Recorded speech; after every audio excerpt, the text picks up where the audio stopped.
What's up, everybody? Welcome back to Doomed to Repeat, a history podcast. This is episode 4, 20th Century China. I am your host, Andrew Arana, and today I am joined once again by my co-host, Matthew Arana and Levi Habiger. Levi, how are you doing today? Hey man, it's been a pretty good day so far. That's good to hear, man. I like to hear that candidness. Matthew, how are you doing today?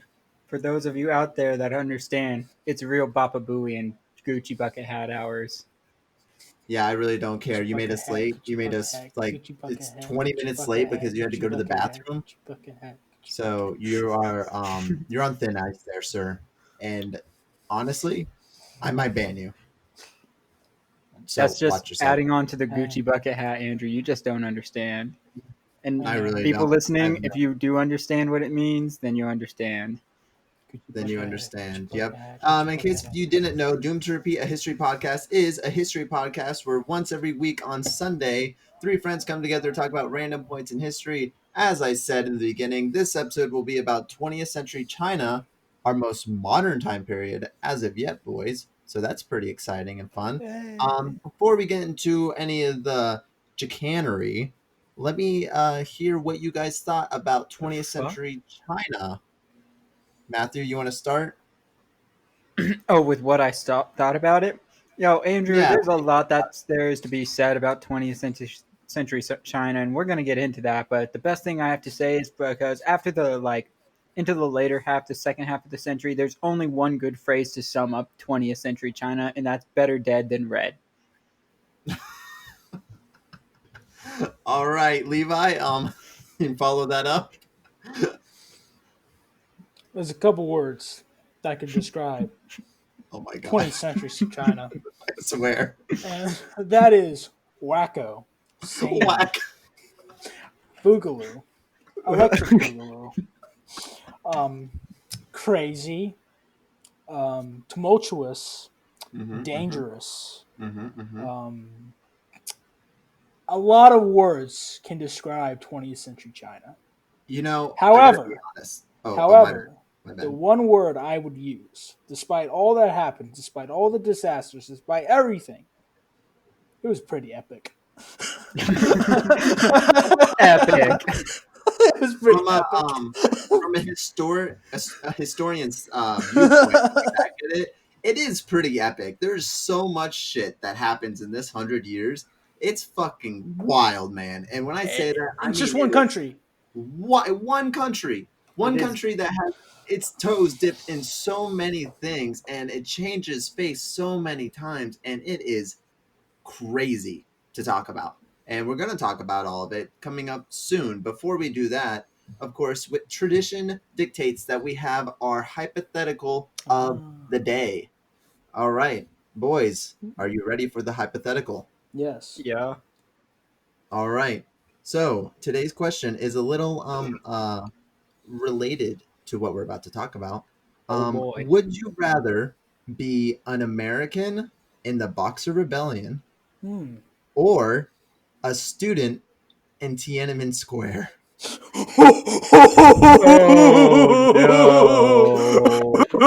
Oh Note that in no. either situation, you're getting shot at by the Chinese. I'm getting shot at by the Chinese military, man. Andrew, what do you mean? Nothing happened in Tiananmen Square. Hey, Oh, yeah, nothing you're happened right. between Nothing April happened. between Nope. April of 1989 Tiananmen Square to June of 1989 It Tiananmen was Square. peaceful. It was nice. People went on strolls and stuff. Nothing happened. No. So which would it be? Would you rather be an American, a foreign in this foreign land that you've never been to or heard of, trapped in these freaking buildings for weeks on end, being bombarded by these freaking Chinese people, or a student fighting for the right for pro democracy in Tiananmen Square against the communist regime? I think I think me like are we talking like just where we would be? Doesn't even matter if we survive or not. Yeah, it's not like you're gonna survive or you're gonna die or anything. Like, which would you rather be in this situation? Would you rather be that American there or that student there? I don't know. I'm very like I want to be at Tiananmen Square because that was a very pivotal role in China's history that actually kind of marks like the degradation because we've seen Like what's scary about China as of in recent times is that it is becoming more authoritative. More authoritative every day. Mm-hmm. So Mm-hmm. that's a really pivotal point and kind of like the downfall in the hopes of democracy and liberty in China. But also, you Definitely. got to think about the Boxer Rebellion. Like these dudes who are the boxers or whatever, these are kung fu meth heads that think that they can that think that they are invulnerable to Invulnerable. bullets. So Yeah. Honestly, when I was reading about the Boxer Rebellion, I was like, "Oh shit, these guys were real life like Yeah, freaking Jackie Chan's out there." yeah. hell yeah. Matthew, which would you rather be? Would you be the American or the student? Um, I mean, I'm thinking of this in a kind of complex way, but I mean, I personally would never, ever, ever want to be in Tiananmen Square, especially since we are all students.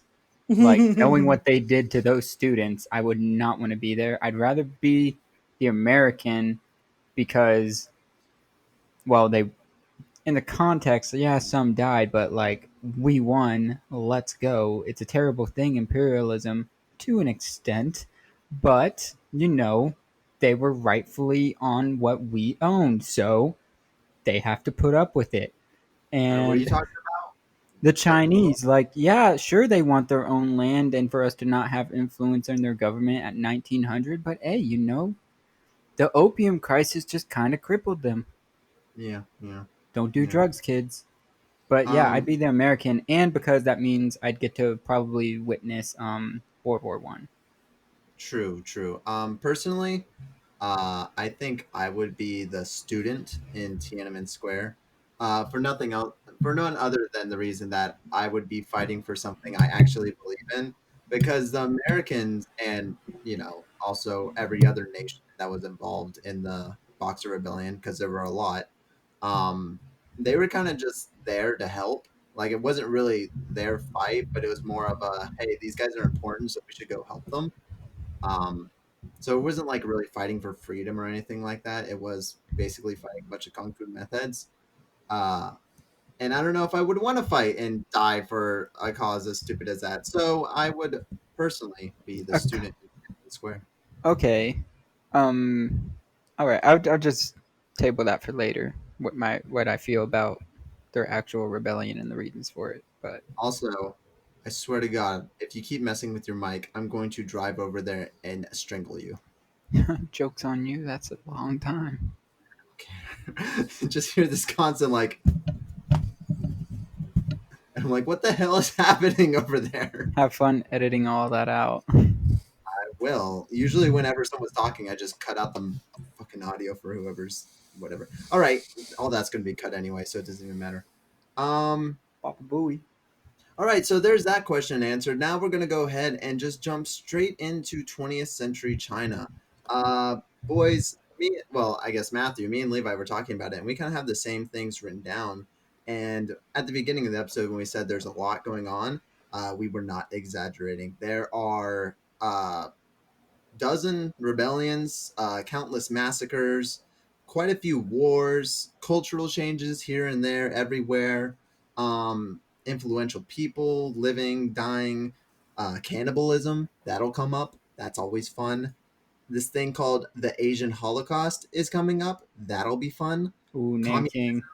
Of course, we're going to talk a lot about Taiwan because that's a very important thing. And actually, I'm sure you already knew about this, but I know the everyday person, including myself, we know of Taiwan and we kind of get the gist of what like Taiwan is and why it's important. But after reading about this, definitely know what Taiwan is now and why it is so important. But also, maybe the Chinese aren't wrong about Taiwan.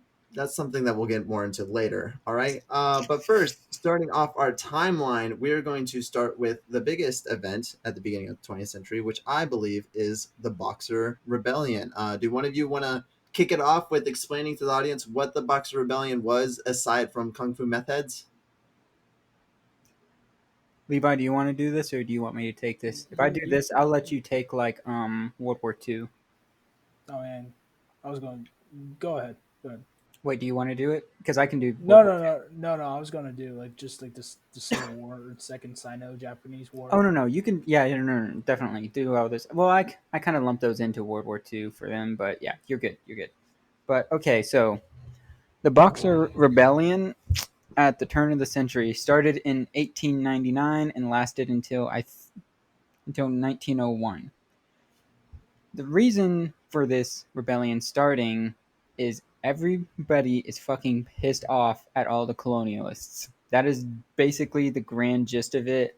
Boiled down is they are tired of being under the rule of not just one country, but an entire coalition. I mean, there was France, Germany, Britain, Italy, the United States, and a couple other smaller ones like that just had Austria, Hungary, the British Empire. Yeah. yeah, like I said Britain, Oh, okay. but it Yeah. was the British Empire at that time. But like they did other bad things beforehand to them. But Yeah. um, so you have all of these foreign powers basically abusing China and using it for its material wealth and its natural resources, and the Qing dynasty has done nothing to really stand up to them. They've just kind of bent the knee and let them do what they want at this point, and all the people rally up. And the reason that they start doing kung fu is because weapons had been outlawed by their government from the outside coalition. And so that's why it turned into kung fu. Mm-hmm. Mm-hmm. And like, yeah, it is kung fu at that point. It is. But so it starts off as just like a localized thing, kind of like they're kind of banditos, just like out roaming the countryside, causing a bit of havoc, doing this, that, and the other. But then they start getting more organized, and they start getting backing from governors in different parts of China. I think mostly northern. I think even the king, the is it called the King Empire?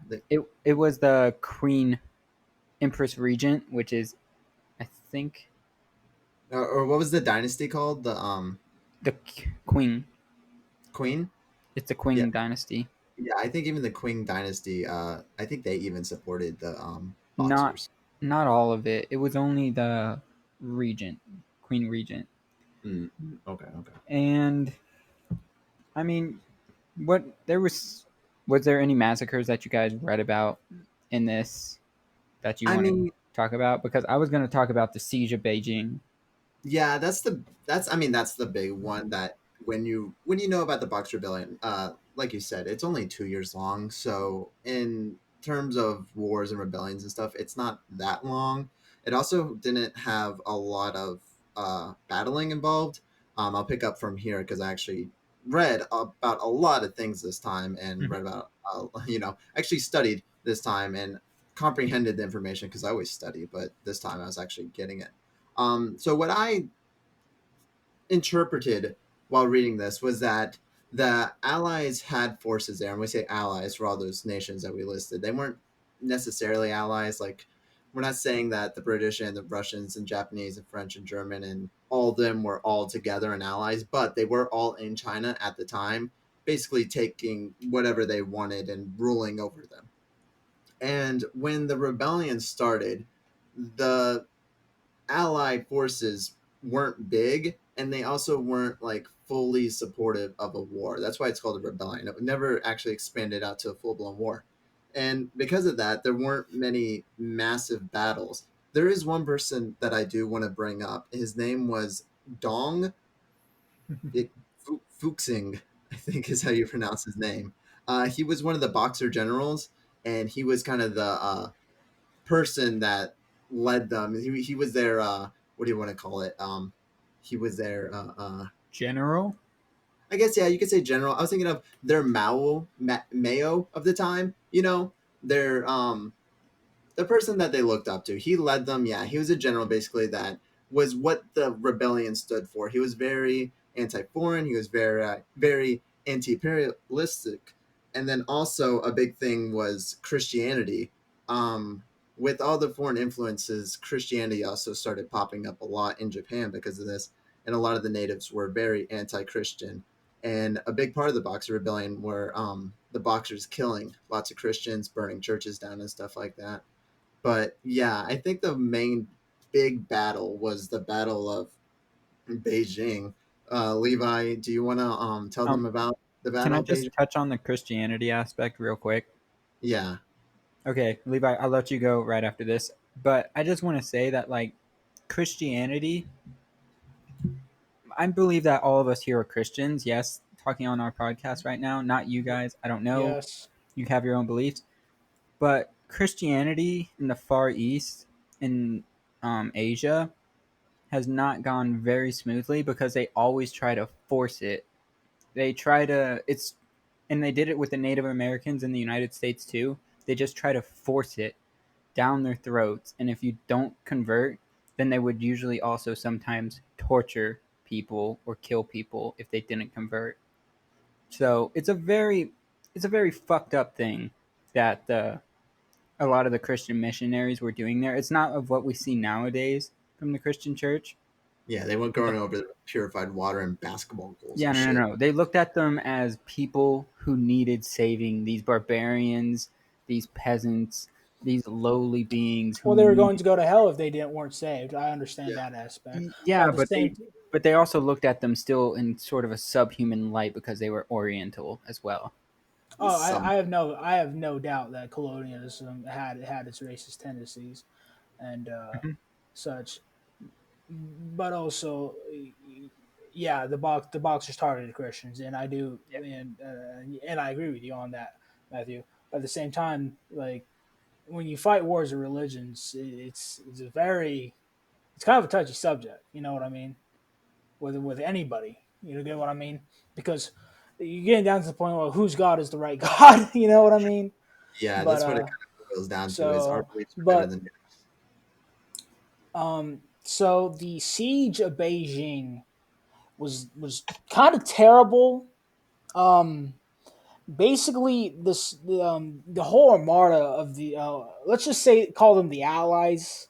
They aren't really the Allies, but they're all allied against one common enemy. The Yeah, Boxers and the Qing dynasty. I don't know if it's Qing. Is it Qing? I think it's Queen, Qing. Quin. Quing. Huh? So, Actually, I wrote it down wrong twice. I put Qing and Quin, so I don't even fucking know. so let's just say Qing, and if we're saying it right, um, whatever. Yeah, But exactly. basically, the whole armada of the Allies just go to Beijing and just topple the city left and right. Um, and I don't know how long the siege lasted, but I do know that there was a lot of deep fears in the Allies that a lot of the uh, the Europeans that were trapped inside Beijing were already massacred. Um, in fact, I think I can't remember what day it was of the siege, but they managed to like rescue a lot of the survivors. So that happened, and there was also Chinese Christians within that were grouped together with the Europeans as well. So Hmm. not so even if you were a Chinese Christian too, the Boxers would come after you as well. So Yep. Yep. as far Well, as my knowledge of the siege kind of goes, I didn't really focus on a whole lot on the Boxer Rebellion. It's important, but the Boxer Rebellion is that just plays more into the fall of the last the last empire of China. I agree. Yeah, and I also I think it is really important because not only is it the fall of the Empire of China, but I think a big thing was realized here that even with all the quote unquote allies fighting together, they still couldn't defeat China. There was no real victor in this rebellion. I guess you could say the Boxers lost, but even then, they were never really punished. War generals that committed crimes were never prosecuted because they had won the support of a lot of the Chinese people there. And I feel like this was the birthplace of what we know as modern day China, especially with the nationalism and things like that. Before this time, China was kind of a mixed up mess of constant civil war, which, I mean, granted, a civil war does happen 20 years later. But I feel like this is the identity of China is born out of the Boxer Rebellion, especially with foreign influence being pushed out of China. And let it also be known that this is still during the century of humiliation, as China calls it, which lasted from 1839 to 1949, is what most people say the century lasted. The beginning, of course, was the Opium Wars, but that's far back to the 19th century. Yeah, yeah. And who knows? Maybe one day we will do a 19th century China episode because there's just so much things that happen in this country at this time. But I think that's about it for the Boxer Rebellion. Obviously, we could talk about it for days as we could with anything Did else. we talk about how the siege ended? Oh no, we did not. Oh, I can hit that. Okay, go ahead. Okay, so the siege started. There was 2,900 troops from the coalition that went in and tried to put it down first. Didn't work, and it started on June 13th of 1900. The troops came in a little bit after that, and that's when they were repelled. And then a little while later, after the coalition had some time, on August 14th of 1900, they sent in 29,000 troops from the coalition and cleared out the Boxers, killing most of them. Mm-hmm. Yeah. After they did this, they looted the city, of course, as was Okay. custom. Yeah. So much looting, raping, murdering throughout all the 20th century. And honestly, if it still happened today, I would not be surprised because It this is shit still happening today. What do you mean? in China is It still is. happening. Well, we don't know that for like concrete like evidence. We don't have videos and things like that of it happening. So we can say that it is, but we don't actually know that it is. That's why I'm saying I would not be surprised if it is. Like obviously over in I don't know, Western Europe that shit still happens, but like in China we do not know that that still happens ever since the state controlled all the media and the I mean, yeah, we don't know. We don't know. It's possible that nothing's happening over there right now. That's a very low possibility, but it is one that we do have to take into account because I think it is important when looking at history and at any nation to be as unbiased as possible. Um, Even with the Boxer Rebellion, I don't think that it is our place to say that there was a right and a wrong side to this, especially with what you guys are saying with colonialism and how fierce religion was and trying to convert people and things like that. So a lot of these Chinese nationalists that were fighting were probably doing it for their land and for their people. Um, but we don't know. And I think it's important I to take. think I think that's fair to say, and I think we've said enough about the Boxer Rebellion. Yeah, I do too. And we're gonna move I out do. of that now. We're gonna move over to the 1911 revolution. I just want to make that statement clear because I mean, let's be 1911. honest, we're gonna probably give Okay. China a lot of shit in this episode because A, we're American, but B, also I think a lot of the world does not agree with the choices that they make, Mm, especially the way that they control everything. But I think it's important to let the audience know that we're also going to try to be neutral in our biases. mhm. What? I'll be neutral when it comes to things like saying who's on the right side of this and that, but there's some things I am going to be objectively not neutral about that they've done. And that's just like looking at it from any angle, there's like only one side to take. And that's just how I feel. Well, when I say neutral, I mean China as a whole. Obviously, there are a lot of things Like like later on during the Great Leap Forward, there are a lot of fucked up things that happen. Is it fair to pin all that on Mayo? I don't know. Yeah, it Mao, is. Yeah, it yeah, it is. is. Andrew, like Andrew, let's just okay, go back to Can we 1911. can we talk? 1911. I'm going to discuss this because I am tired of us bickering over this. So, what happens in 1911? Why is this a pivotal for China? Was because there has been countless revolts before 1911 of them trying to dethrone the Qing dynasty. And out of all of them, the one that would actually be successful was it's kind of funny because they people were like, oh, another revolt. Wait, another revolt again? They kind of That's didn't good. know that this revolt was actually going to happen. Usually, before the other revolts, they kind of knew what was going to happen because they claimed that it was going to happen. This revolt just kind of happened. Nobody really, everybody was kind of caught off guard by this one. This one would be known as the Wu Chang Uprising, Mhm. and it would be led by the KMT, and I don't know the other force, but basically it would be this Wu Chang uprising. Now, the reason why, why was this uprising successful than all the previous revolts? Because this one actually had the support of the Chinese military in it. In fact, a pretty big, large support of the Chinese military for this uprising. And what this uprising basically does is that it establishes the Republic of China, which Mm-hmm. technically today still exists in Taiwan. Yep. So, Technically. so that's why this 1911 is such a pivotal role because this is the first time, at least in Chinese history, where they move like they don't have an empire. And well, we could say that they still technically do, because another reason why the Wu Chang uprising happens was because the new emperor that would be crowned was a 2 year old at the time, Mm. Pu Yi. Little thing about Pu Yi is that he would actually live till about 1967, and we actually live. He would die in Beijing. I know what you think. Well, why didn't Mao just execute him? If he might have thought, why didn't Mao see him as a threat to his power?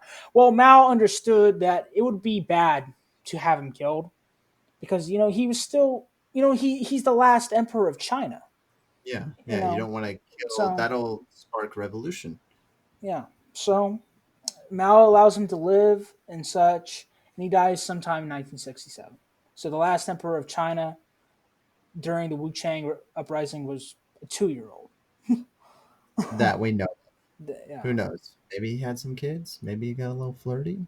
Maybe there's an I, emperor I running really around. don't know much more about his life. I don't know if he ever married or such, but I do know he I mean, lived till about 1967. yeah, he was And he lived very relatively well. Mao didn't just like discard him or something. thrown to the dirt or anything. Yeah. Yeah. Um, so a couple of the next big points that I have is that in 1912, the Republic of China is made.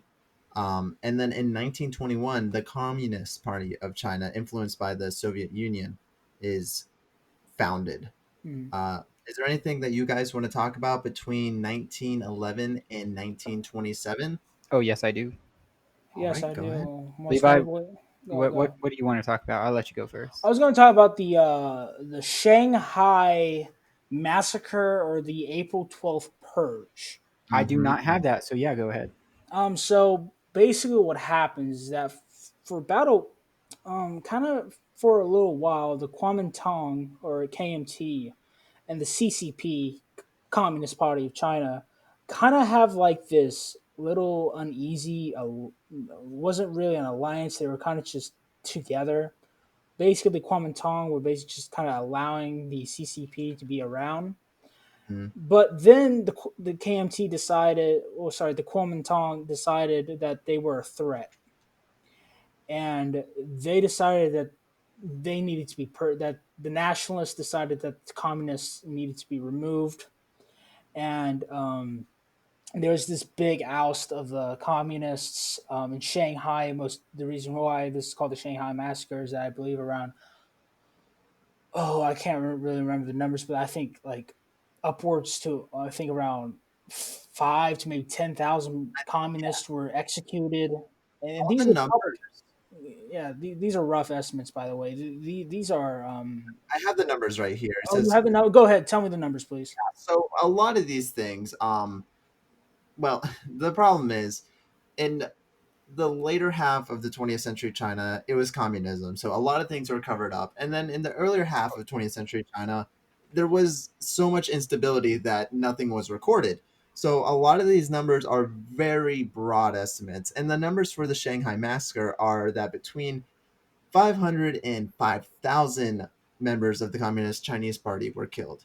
That's a Mm, big margin of error, but that's the best that we got on. Of course, that's a big okay. that is China saying usually the lower number, and then the rest of the world being like, well, actually, it's probably more like this, but we really don't know. That's the estimate that we got. Yeah. Okay. So in Shanghai, there's all kinds of public executions. The National Party wants to make an example of the communists. They want to kind of like strike fear. The main goal here is to strike fear and basically to tell people don't join the communists. We are in charge now, and we will be in charge. Um, y- Um, yeah, is that all you have? this that's basically it I for just want to yeah. add important tidbits on that because I did have the Shanghai massacre written down, which was influenced by Russia, the Communist Party. Like Mm. in Russia, influenced basically them to go. They went up to different cities. They tried to like occupy a few cities and start rebellion, but in the end, actually they were joined at this time by Mao Zedong. He led the Communist Party guerrillas at that time, and they went to these cities that the Russians had occupied in a joint effort to try and help make them revolt for communism, but it didn't work. So he went back to southern Shanghai later that time, and Well, the at Soviet Union didn't exist at the well. Oh wait, sorry, no, never mind. It did. Sorry, I got my years wrong here. I was still thinking of 1920. No, this was in 1927. My bad. My bad. yeah, Yeah, yeah, yeah. this is a little off base, but I'm gonna go back to what happened during World War One with China. But they actually one of the people they executed from the Communist Party was Mao Zedong's wife. Really? So, yeah, to make an example. Don't worry, he apparently wasn't too torn up about it because he married the person Oh that no, he had he, been living with for the he past 2 years. I don't know. Mao Yeah, it was Zedong would more know to have numerous wives. But of but to digress and get back to the time span that we're talking about right now, China did very little during the First World War. They were originally cited. It was such a mess because like who they were with, it's so confusing because they had all the colonial power still there. The one major thing that really came from it was that Japan attacked them and they lost the Shantung region, southern Manchuria, and eastern Inner Mongolia to the Japanese. And the Japanese eventually gave back Shantung, which is a peninsula, but they gave it back in 1922 in a desperate attempt to try and get bargaining power back to like try and negotiate and get their land back. China declared war on Germany during 1917 because technically these lands that Japan had invaded and annexed were like owned by Germany. So in effect, with them declaring war on Germany, they were showing like, oh no, we weren't allied with them, we were against them.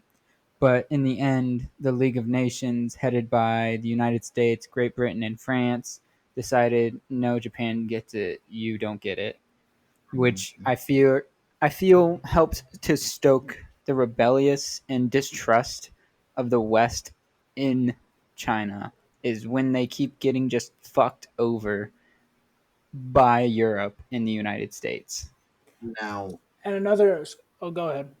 Well, I was actually going to segue out of this, so go ahead I was going to say another key player, a part of this, a part of the Shanghai massacre was a man by the name of Chiang Kai Shek. He's Oh, very prevalent and very famous within all throughout 20 early to mid 20th century China. In fact, he would go on to still lead the Nationalist Party in Taiwan after they were ousted. So yep, yep, and we will get to him later. Definitely. So now what's happening? We just had this Shanghai massacre in 1927, and obviously things aren't going well in China. You have these two parties. You got the Republic of China and the Communist Party of China that do not like each other. Blood has been spilled. People are dying now, and it's not like a one-time conflict thing. This isn't a one and done. This stuff is starting to boil over, and eventually this leads to a Chinese Civil War, which lasts yes, from 1927 to 1949. Now, for yes. you kids back home, if you recognize those dates. There's a little event that happened during that time, and that would be World War II.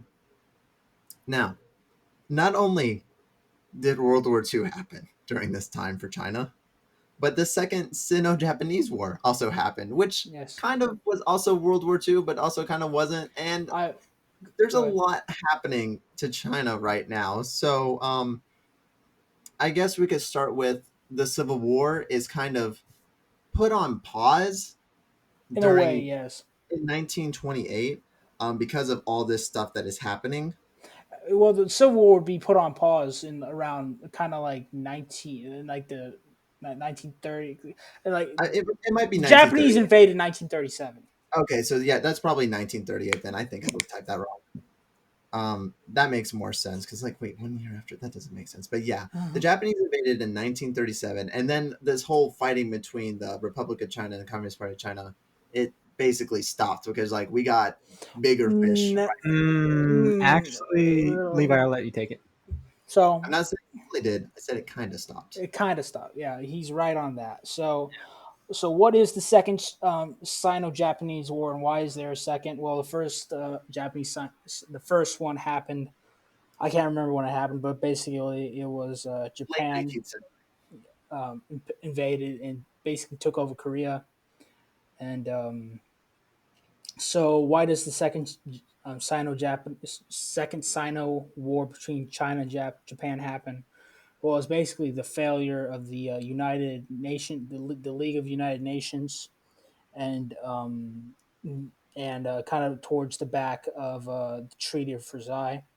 Japan wanted considerable amounts of land from China. They never got it.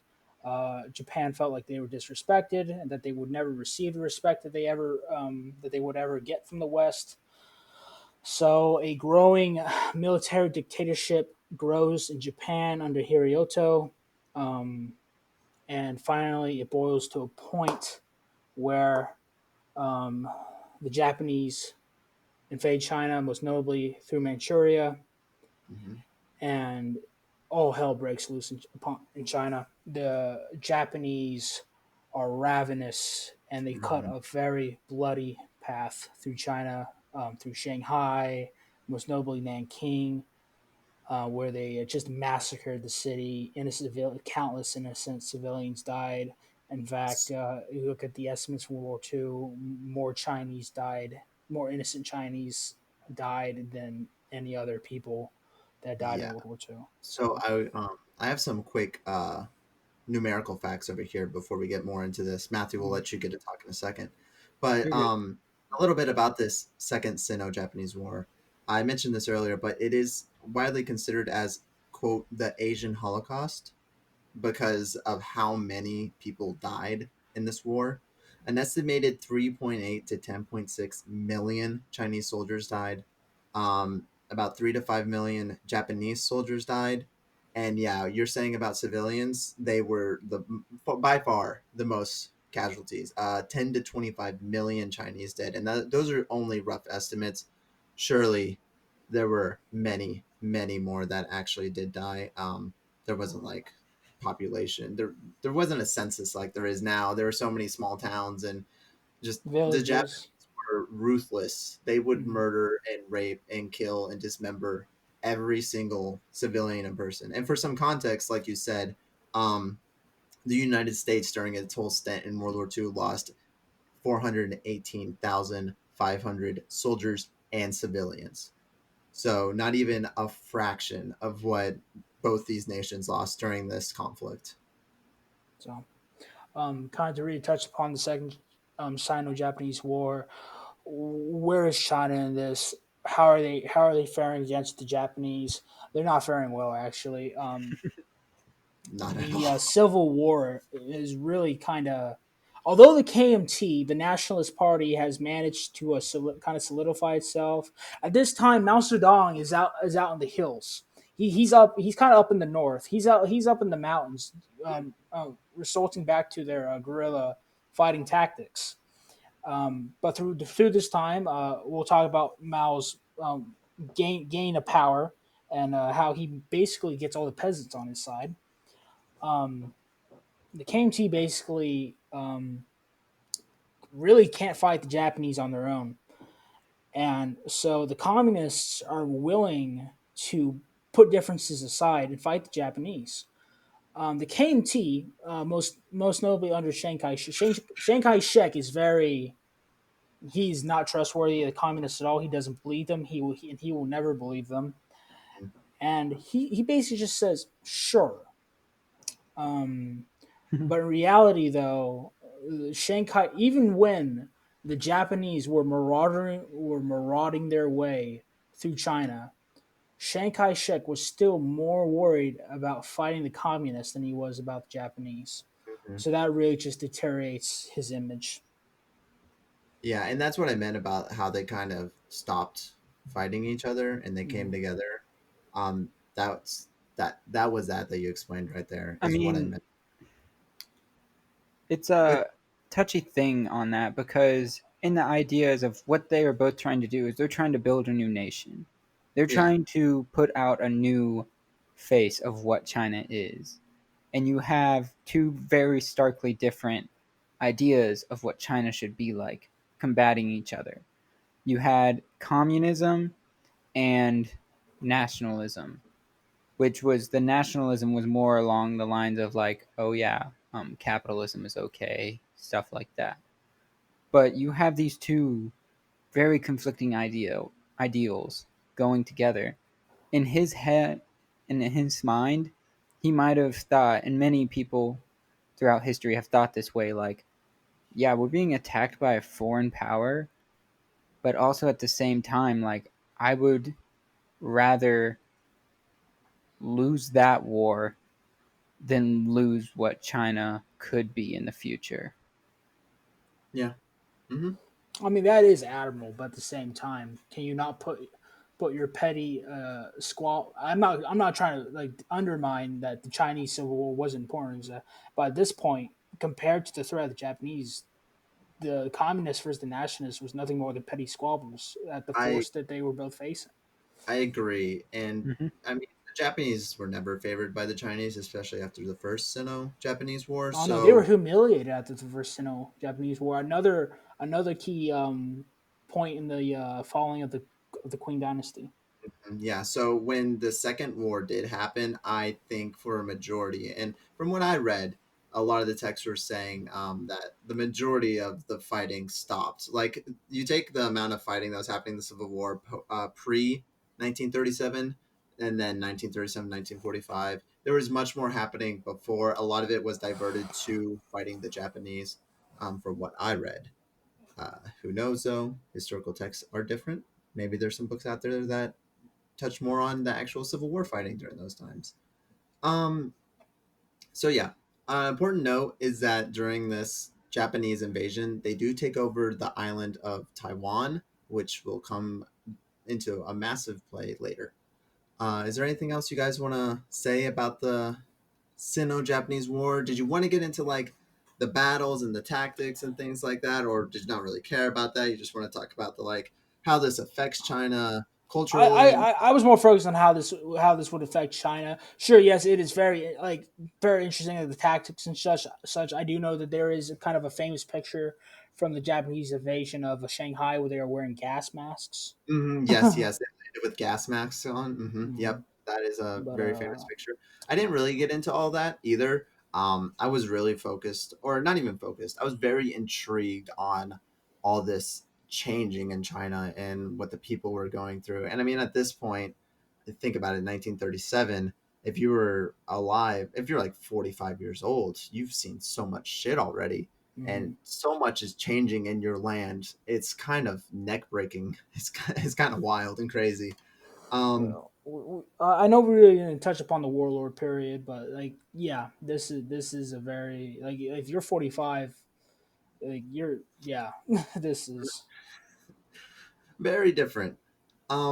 All right, well then we'll go ahead and jump through that. I guess we can touch more about this if we ever talk about World War II, because it has a big part to play with that and Americans and things like that and how that all played out. Oh, I will. But I will also just add a little bit more. Is that another thing that kind of fueled Chiang Kai Shek's motive to keep fighting the communists instead of directing his full forces against the Japanese was that the Japanese attacked the United States, and he had thought, well, now the United States is going to deal with Japan. Uh-huh. Definitely, definitely. So as everyone knows, Japan ended up losing World War II, which meant that they also lost the Sino-Japanese War just because China was with the Allies, sort of. Um, Japan lost, which means Japan lost the Sino-Japanese War. And because of that, Taiwan was returned to the Republic of China in 1945. Now, um, the Communist Party in 1949 formed the People's Republic of China, and at this time, that is when the Republic of China fled to Taiwan. Matthew, do you want to pick up on this? Nah, I'm just gonna let you guys go ahead with it for right now. All right, Levi, you want to pick up on it then? Okay, yeah. Sorry, I was typing something. Okay, yeah. What? Okay, what do we want to talk about? Oh, just about so the People's Republic of China is The formed People's in Republic. Oh in yes, 1989. in 1949, Mao Zedong. Yes. Well, let's talk about our boy Mao real quick. Fucking let's, hate let's that guy. Yes, love him, hate him, bastard, grand chairman, whatever he is, all so those many things. notes over here. I can Um, read all of these later, but who go is ahead. Mao? Why is he important? Why does he go down as one of the most brutal dictators of the 20th century? Well, So many reasons. Mao grows up in China around in the late 1800s. He actually comes from more of a wealthier background, I guess you could say. His dad was a farmer, and he actually did quite well for himself as a farmer. He was a little bit above like the peasant class. And now, when we say kind of wealthy, what we mean is that compared to all the other kids, compared to Mao growing up, Mao had clothes and shoes to wear. A lot of Mm-hmm. other kids didn't. Um, so, uh, but throughout his life, especially when he's 13, he had to protest against his father because his father wanted him to be a farmer like him. And in fact, I think he was almost, either when he was 13 or 16, he was almost forced into an arranged marriage. And but he protested. He did. He claimed to his parents that he wanted to be an intellectual. They said, "Okay, fine." They sent him to a private boarding school. Well, I don't think it was private, but they sent him to a boarding school, Mm-hmm. and he was an avid book reader. By the way, he loved to read books, and now with access to a library, he could read all the books he ever wanted. But reading books doesn't change nations. So at some Mm-hmm. point in the 1900s, Mao joins the CCP, the Communist Party, and he rises through their ranks. Um, and eventually, he becomes very well known within the CCP, and he gets to the point where he can also become a bit of a military leader. Now, after kind of like the Shanghai massacre and whatnot, he like I said before, despite I can't remember the actual leader of the Communist Party at the time, the communist leader at the time wanted to keep fighting the nationalists in the open. He still wanted to fight them here and there. Mm-hmm. However, everybody went with Mao. He said, no, we need to fall back to the hills, we need to regroup, we need to gain our strength. And this is really the point where Mao really starts building himself. He Every time he goes to a peasant farm or a peasant village, he he just enthralls them with his charisma. He knows the people. He's grown up with them around his whole life. He knows how to talk to them. He knows what they want, and he knows that if he can convince them to believe in communism, which is very easy, by the way, because we're talking about people who's lived under years of colonialism and oppression, if you will, and such. Hell, if you could tell them that you could live in a utopia where everybody's equal and everybody gets paid the same, whatnot, they join you immediately. Absolutely. where there'd be Yeah. plenty of food for your kids and whatnot. It's easy for Mao to sell this, and he does it well. Despite it being easy, he does it well though. So Mao really starts building his strength and such with the with the Chinese Civil War. And like I said before, it was Mao who was willing to put differences aside so that they could fight the Japanese. And Hmm. this is where Mao succeeds over Chiang Kai shek. Now, we can say a lot about Chiang Kai shek, that how he should have been the one to outlast communists. I mean, personally, I think so because better than the red or whatever.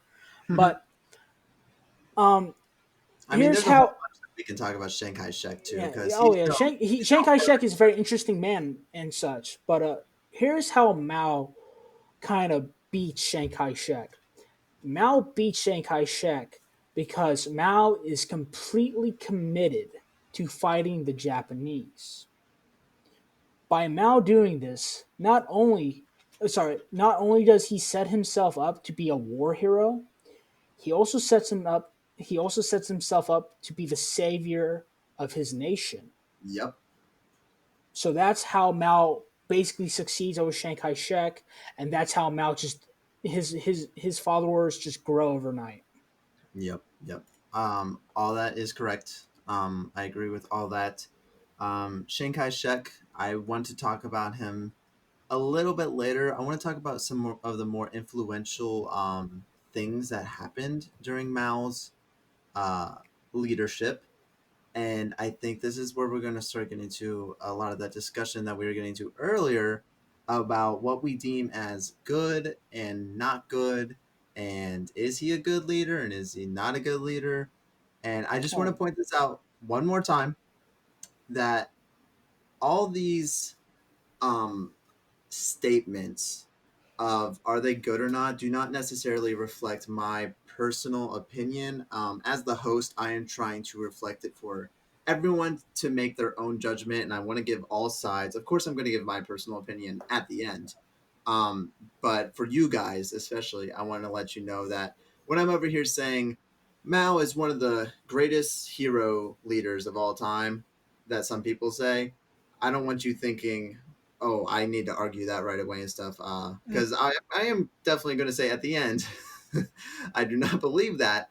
But I think there are some interesting things to talk about and to debate over about what he did right, especially what he did wrong, and if what he did was good or not at the end. So the next topic I have is 1958, which is the Great Leap Forward. This is one of Mao's first big cultural revolutions. Was there anything that you guys wanted to talk about before 1958? I kind of like to talk about more of how kind of kind of like Gets into power. yeah, Yeah, I'd just like to hear establishing that. himself. And doesn't the Korean War happen before that? The Korean War does happen before that, I'd but like by to that, talk about that too before we jump into that, okay. Andrew. All right, yeah, go ahead. Just for Matthew. chronological sake. Yeah, that is, we should get into the big leap forward. That is a huge thing in China, but also like we are taking a big leap over all kind of the smaller things that lead up to that. Yeah, It's So when I it's just looked so this much up, so. I just looked up big bullet points for China. I think it mhm. was keeping out a lot of the like foreign stuff about it. So and then also it's just like the big things that happened. So it didn't really talk about Mao. Um, Also, I just Power. quickly want to explain why the United States feels so betrayed because like Russia is communist was communist too for a very long time, and we did not necessarily feel betrayed by them with what they did after World War II. We kind of saw it coming and we are like, yeah, that's right. But with China, we Is felt Rista. betrayed because we were actually supplying Mao Zedong with weapons and helping train them so that they could fight for his country. And he actually told us in the United States, like, oh, no, we're gonna work with the nationalists. We want a nationalist China. And then they boom flip flop made it communist, and they were like, "What the fuck, dude?" well, I think Very simplified. that is very simplified. But also at the same time, we also got to consider this that after the war, the United States was heavily involved in trying to ease the tensions between the communists and the nationalists. They at one point. there was kind of hope that China could kind of maybe be separated into two different countries. However, this didn't happen because everybody. So I can't remember. What the big factor was Manchuria, and with the Japanese completely leaving Manchuria, it was ripe for the tanking. Sorry, ripe for the taking, and it was like a dash to take Manchuria, and really, whoever took it, they would be the ones in power. What the Soviets do with the when they kind of ousted the Japanese out of Manchuria, they basically supplied all the communists with all the old Japanese guns and whatnot, and stockpiles of ammunition they had. The Americans, kind of planning for this, had supplied the KMT with warships. So there was already, despite everybody trying to maybe I don't know set up a unified China, they were already prepared because they knew it wasn't going to happen. I guess there was just that hope of it to happen, Yeah. but so All right. Well, Levi, if you have anything else to talk about Mao, so so shoot it. so Oh, before I let your reins go and let you go off, how I want this to go down is I want you to go ahead and talk about anything else you want to say about Mao, and then once he's done, Matthew, if you want to kick it to the Koreans and talk about that, and then once you're done with that, I will segue into the Great Leap Forward. How's that sound? perfect. All right. I'm good with that. All right, Levi, take it away.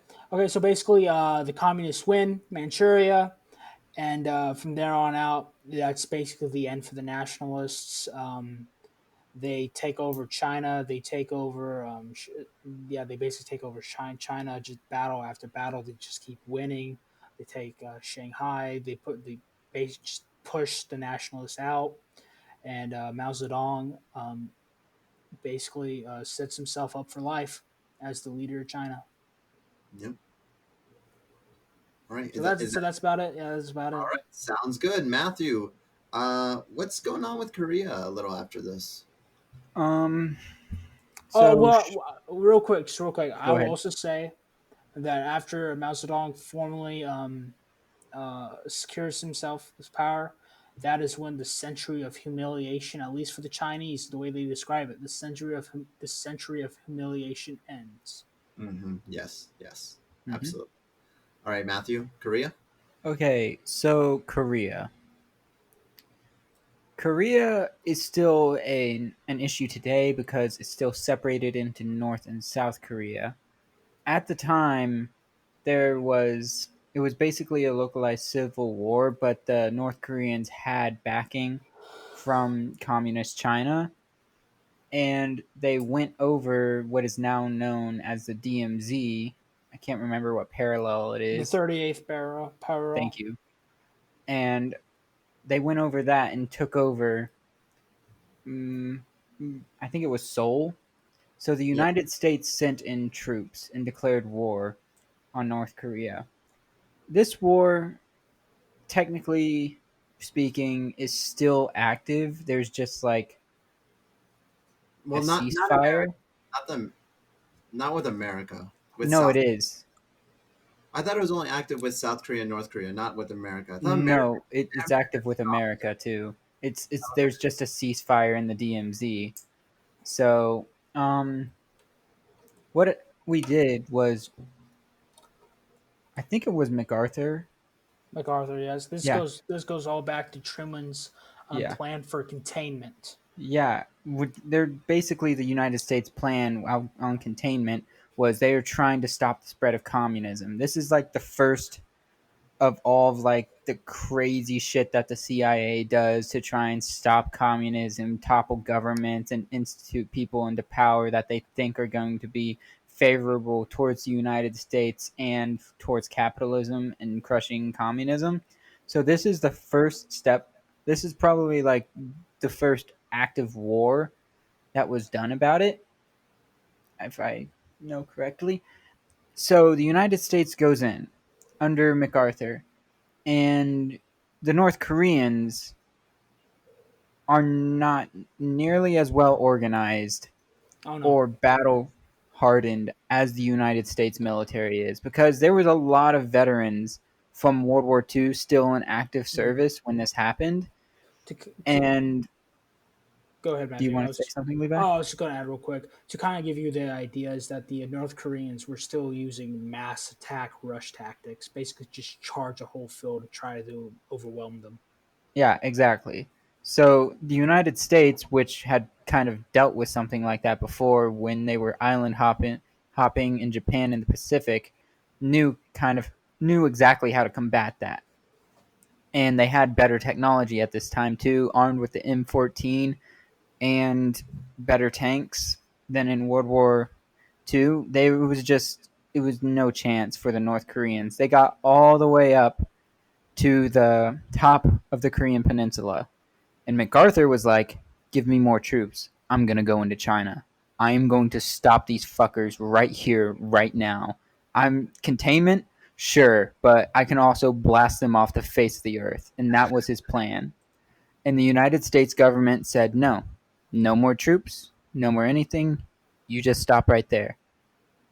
And before he even got to the border, 300,000 Chinese troops came across.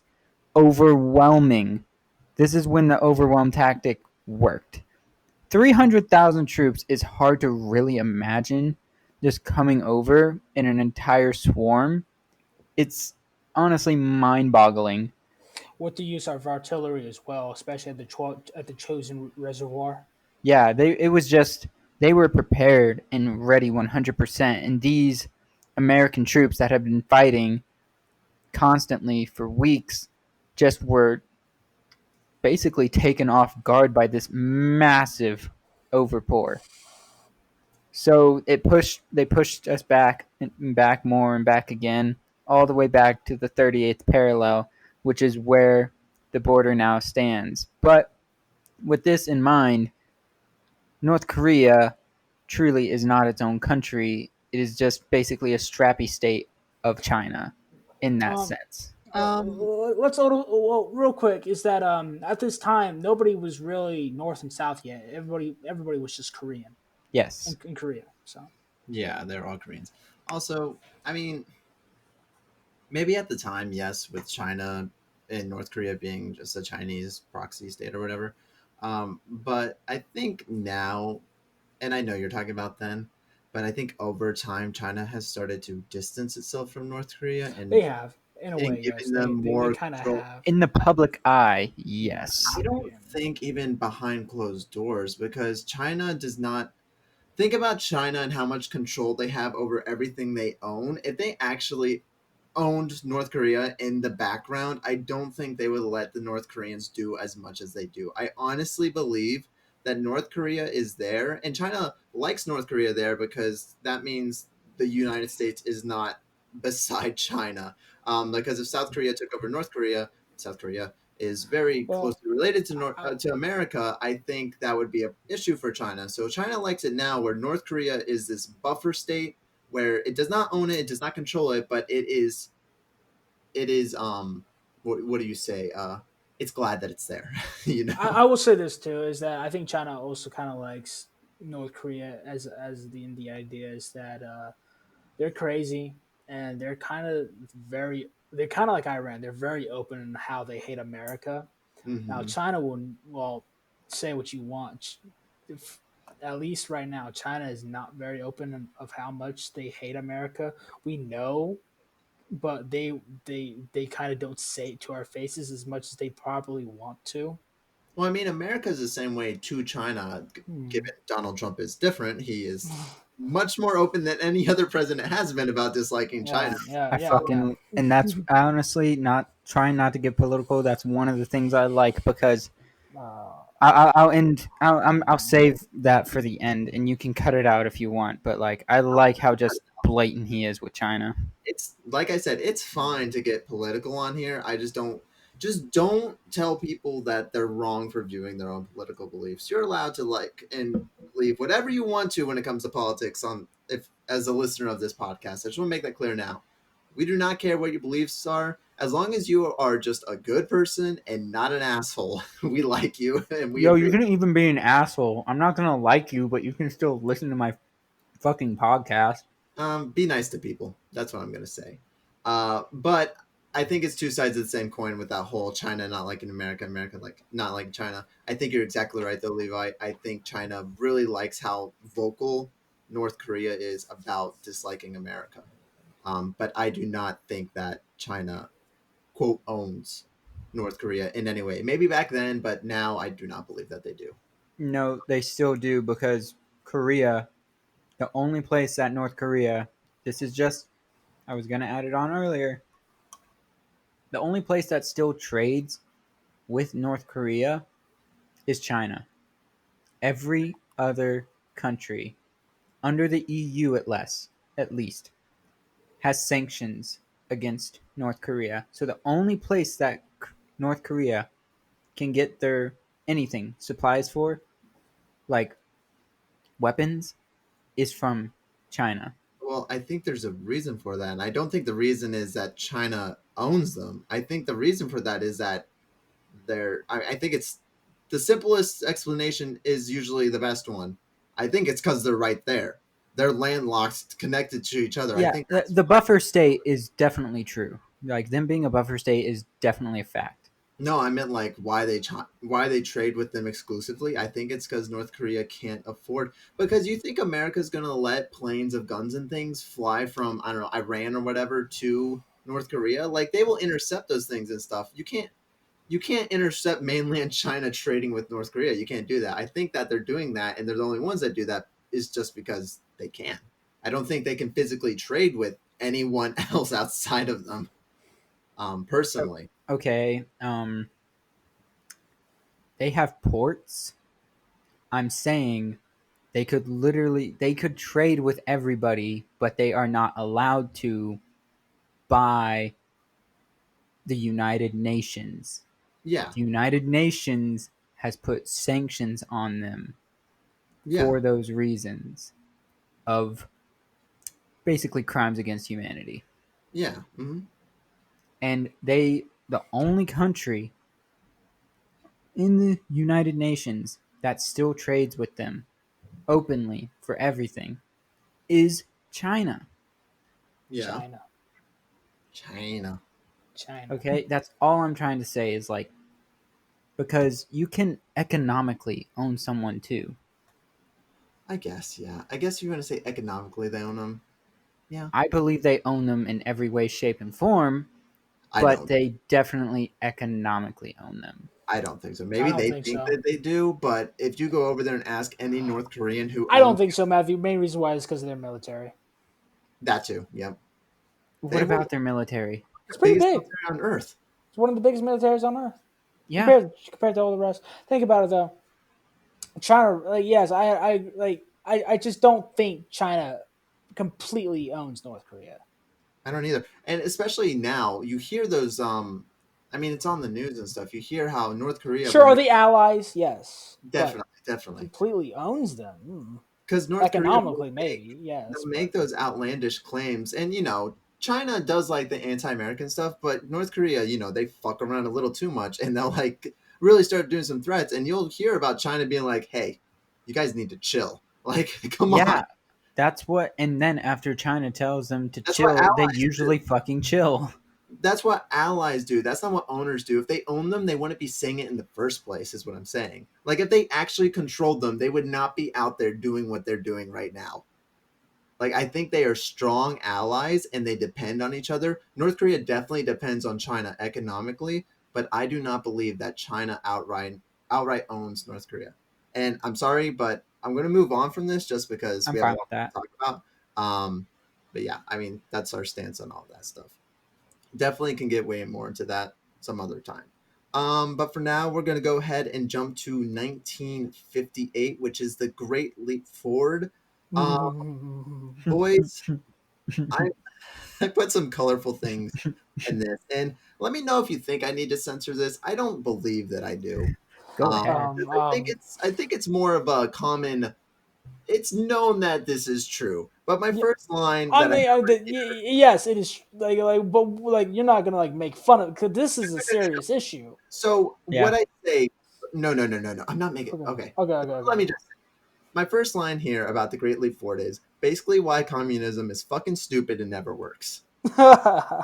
Is what happens during this time, Hey, why communism is fucking dumb, murders so many people. Literally every country that has done communism is like, oh, by the way, here's our millions of dead people because of communism. Pol Pot be like. Andrew, I know what you're gonna talk about, and I just want to put a statement beforehand. He took this shit straight from Stalin's notebook.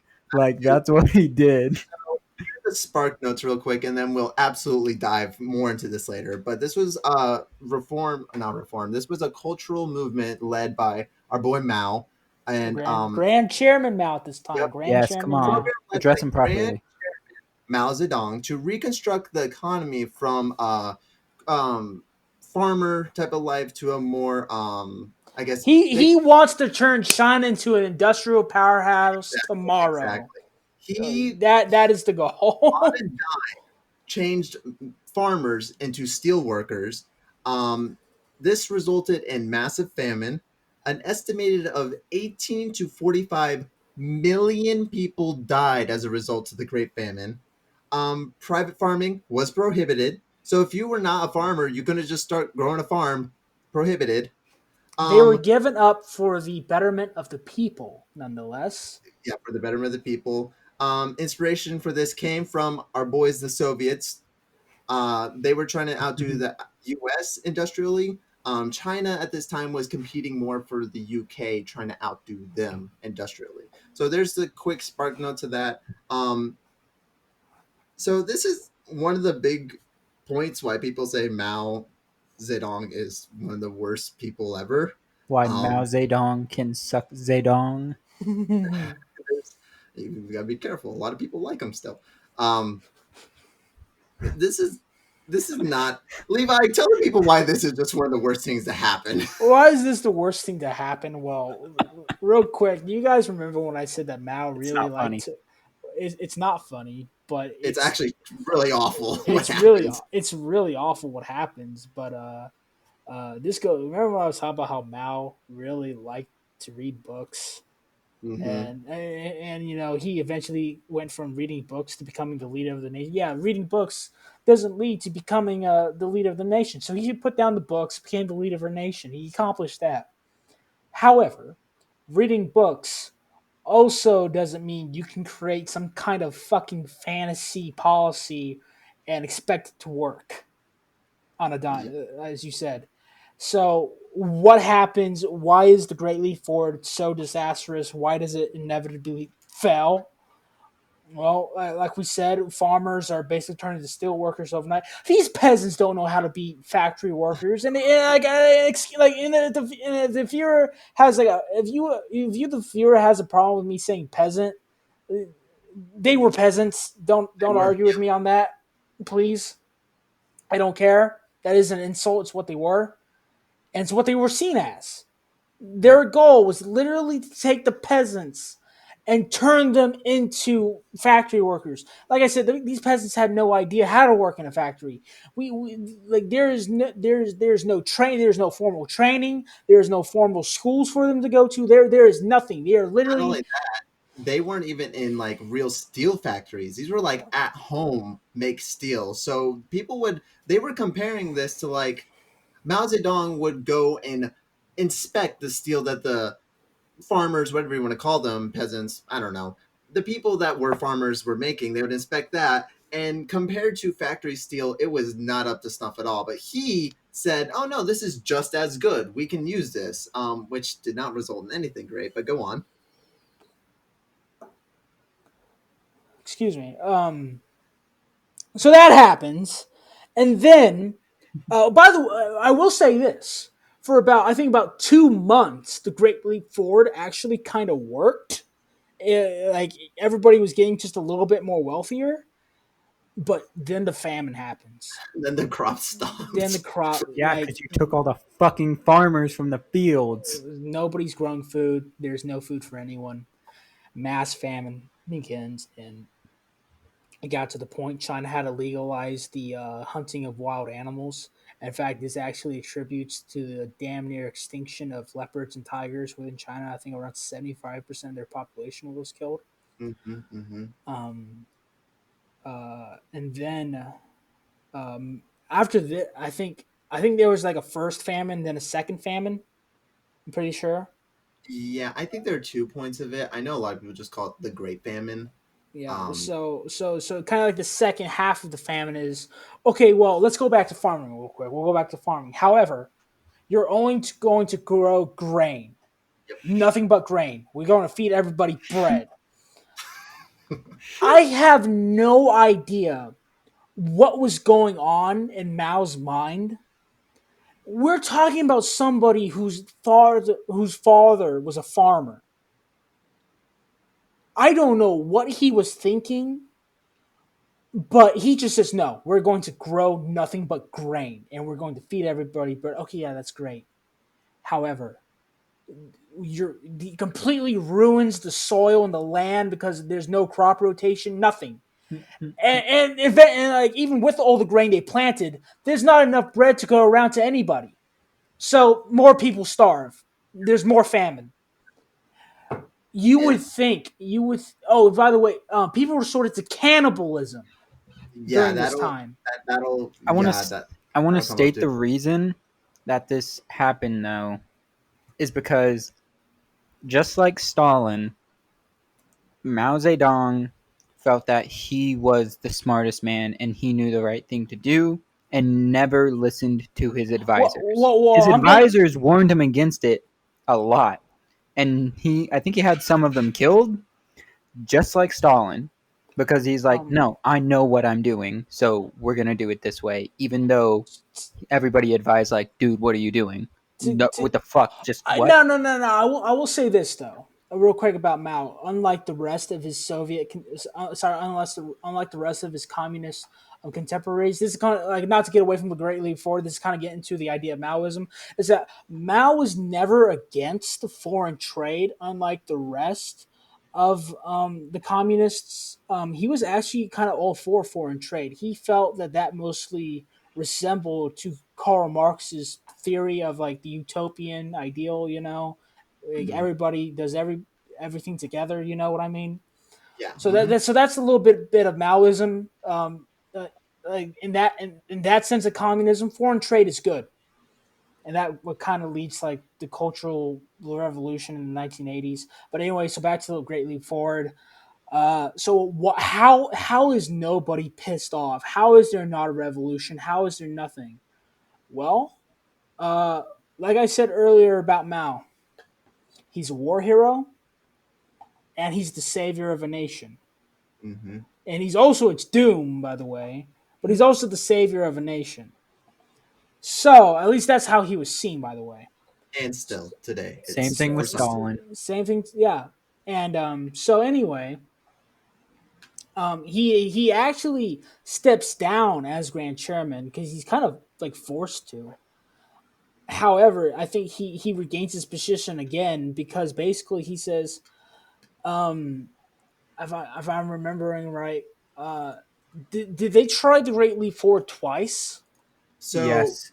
well, what Yeah. happens So is there's 5 different cultural movements that happen from now till the year 2000 around there, and the second big one was called the Cultural Revolution, and that's in 1966. And what happens here is that they kind of learned like, well, that didn't work, but it kind of did work.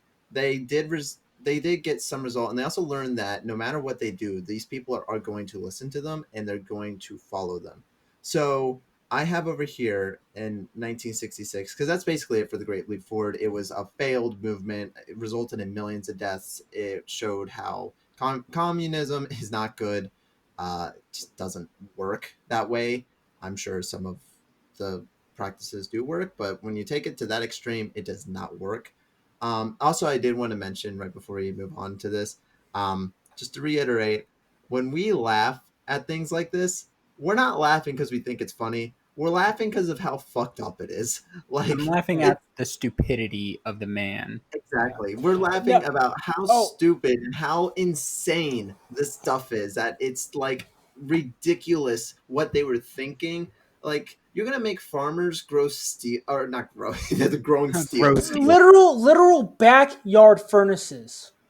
Yeah, like it's ridiculous and it's comical. Like it's so stupid, Like, and I dude, what get were it. you thinking? He was thinking that he wanted to overnight make a world economy. He wanted to be a powerhouse, an economic powerhouse Which on the China size of the eventually United does States. become, by I the want to Yeah, way. elaborate on that, how and that that's started, but I'll let you go ahead, Andrew. because they can. Because some people say it's because of what Mao did here is why they got to the point they are today. So some look at the Great Leap Forward as an end to justify the means because some people believe that this worked and this did it for them. And it's Mm. because of this that they got to where it is. Others believe that this was a great hindrance and this only slowed progression.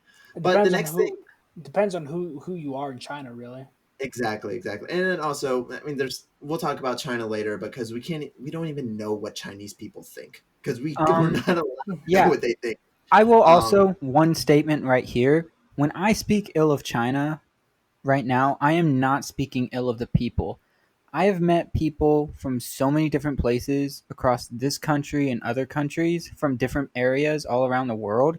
And we have all come to an agreement that we don't hate the people.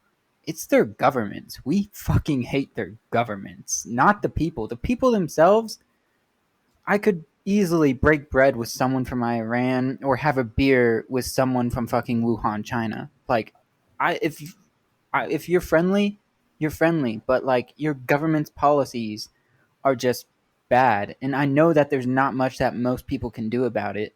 And we are Americans, so we're kind of used to having that like power to where like we can go take action. But I know a lot of people like even a whisper of it and something bad could happen. But when I to be do say these bad things about China, I am not saying it about the people. The people are honestly a very resilient people, and they're just kind of I don't know how to describe it. They are but resilient and like they're resilient and they're in a certain situation fastidious. right now, is Yeah. what they're in.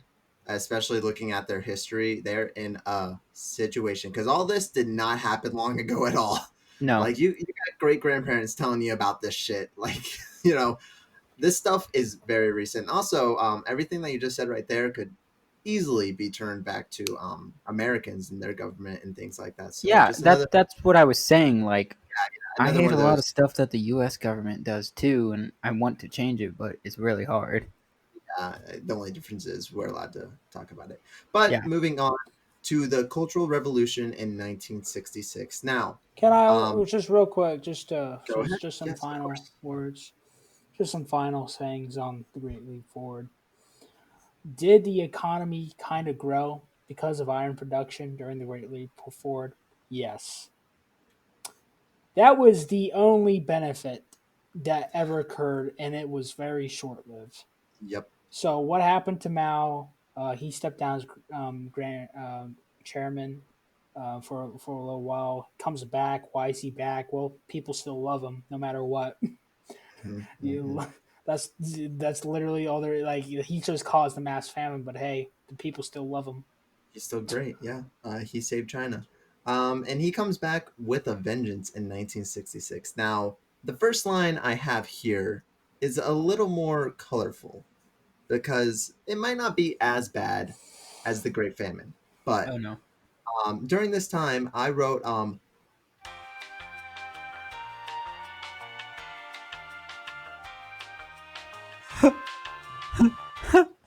You might want to blur that out.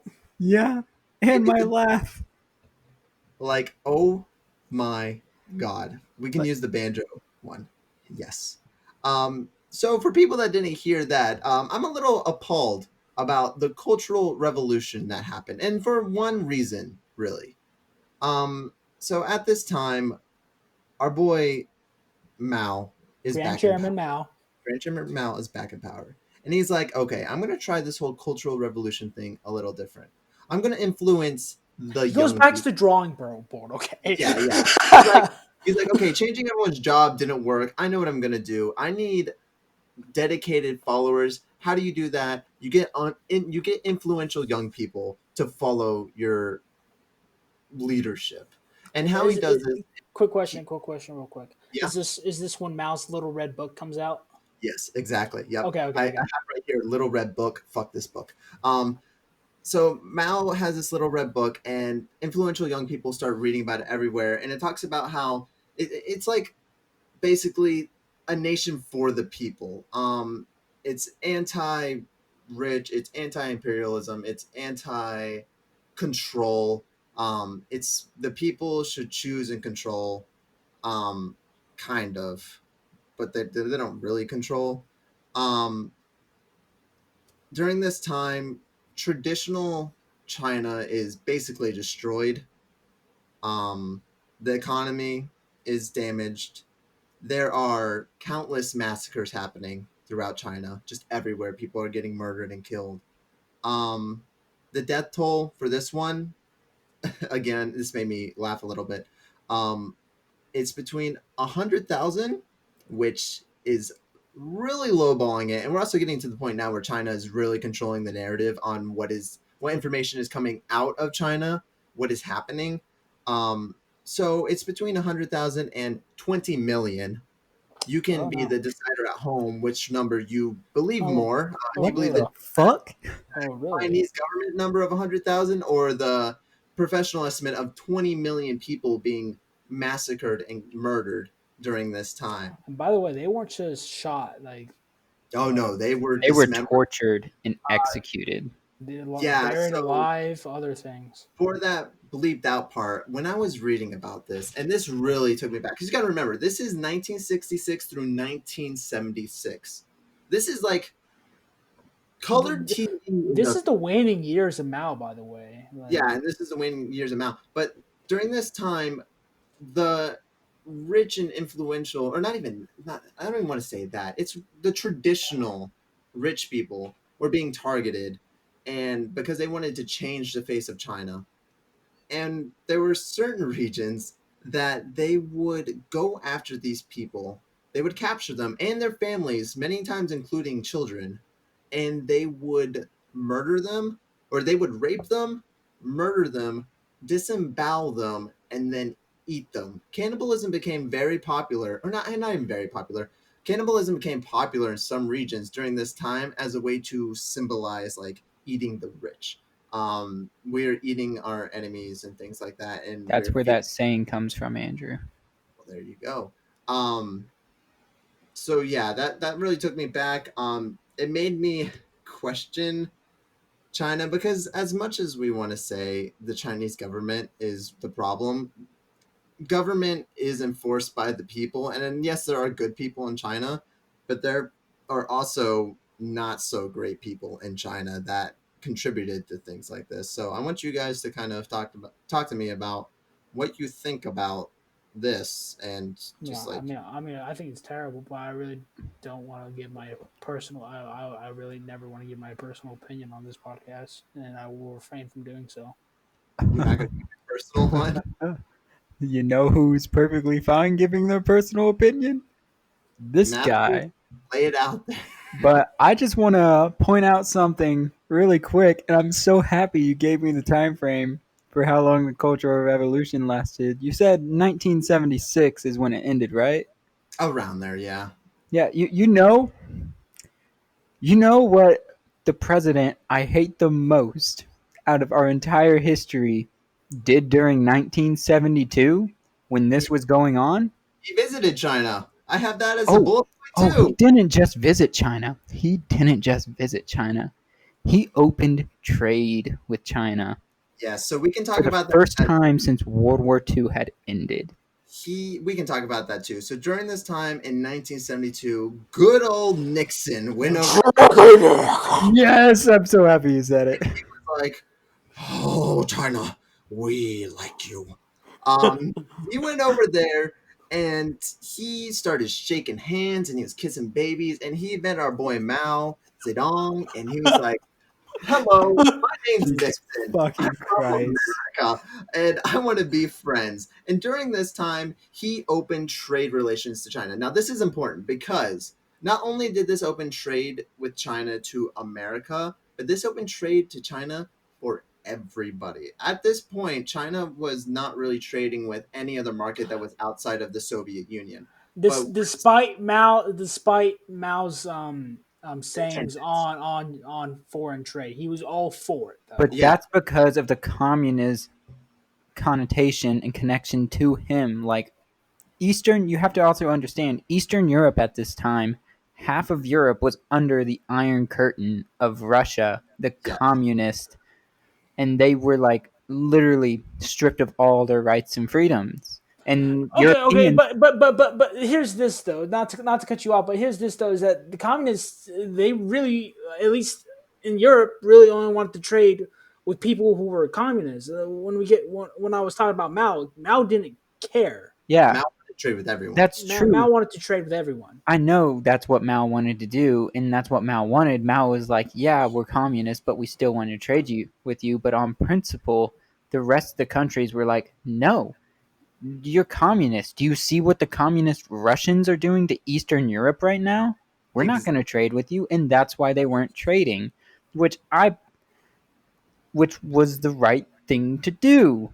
I don't Because you should not trade with somebody who is killing their people in the millions. I wasn't saying that. And like the Yes. reason the cultural revolution was a success was mostly due in part to trade opening again, because the biggest import to China to this date still is food and agricultural products from the United States. We send them one third or more of the food we grow here in the United States to the People's Republic of China. now. So I have some points to make about that. But before we do that, you did mention that the Soviet Union did not trade with everyone. That is correct. And when China, more specifically Mao, was like, "Hey Nixon, let's go, boy. I like you." Actually, he didn't do that because at this point, when Nixon visited, Mao was rapidly declining in health. He had just been in the hospital 6 days before Nixon actually got there. Of course, he was keeping all this secret, as every communist leader does. They keep all their shortcomings secret.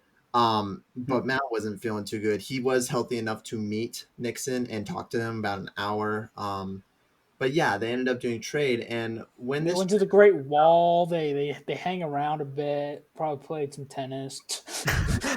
Tricky Dick on the tennis court. oh my goodness. But yeah, the Soviet Union did not like this at all. They did not like China opening up trade to the um, world, I guess, that was outside of communism. But Mao didn't care. Um, Now, you said, Matthew, that you shouldn't trade with the Chinese based on the principle that they're killing their own people. And Yes. A lot of other things that I would like to add to that, but the basic point of it is the inhumanity and inhumane conditions that they had their people in and how they treated them and murdered them. so this gets to my point, really, that I made at the beginning about, is Mao, or not even Mao, but is the Chinese government evil, bad, terrible? Like, so, and feel free to interject whenever, Levi and Matthew, whenever you want to, I'm saying this. But when I look at this, it's hard for me to believe that Mao's intentions during the Great Leap Forward were to have his people die. I believe that his intentions were to make his nation great and his economy great. I don't think he did it right at all. I think what he did was the complete wrong thing to do, and it killed millions. But I do not believe we're looking at a Stalin type figure or a Hitler type figure that was going out to murder people. He wasn't trying to crucify. Well, Well, he really didn't care for landlords, especially during the Chinese Civil War.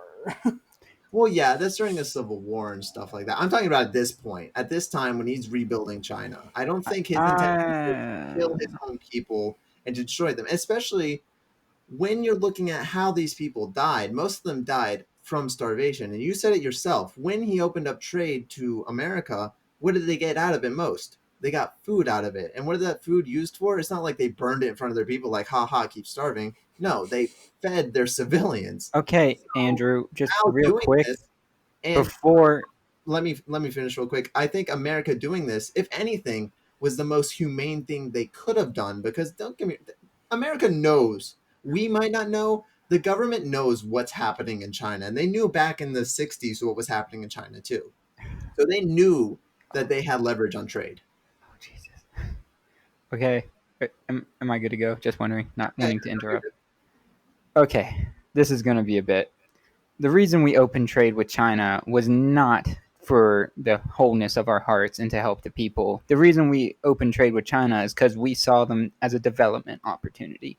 We saw them as a way to profit business way through the business and financial side.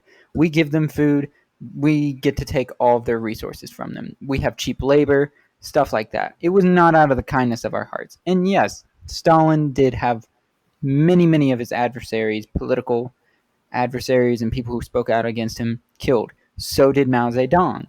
But also, Stalin, most of the people that Stalin killed were killed in the same way that they died under Mao Zedong, which was I, famine.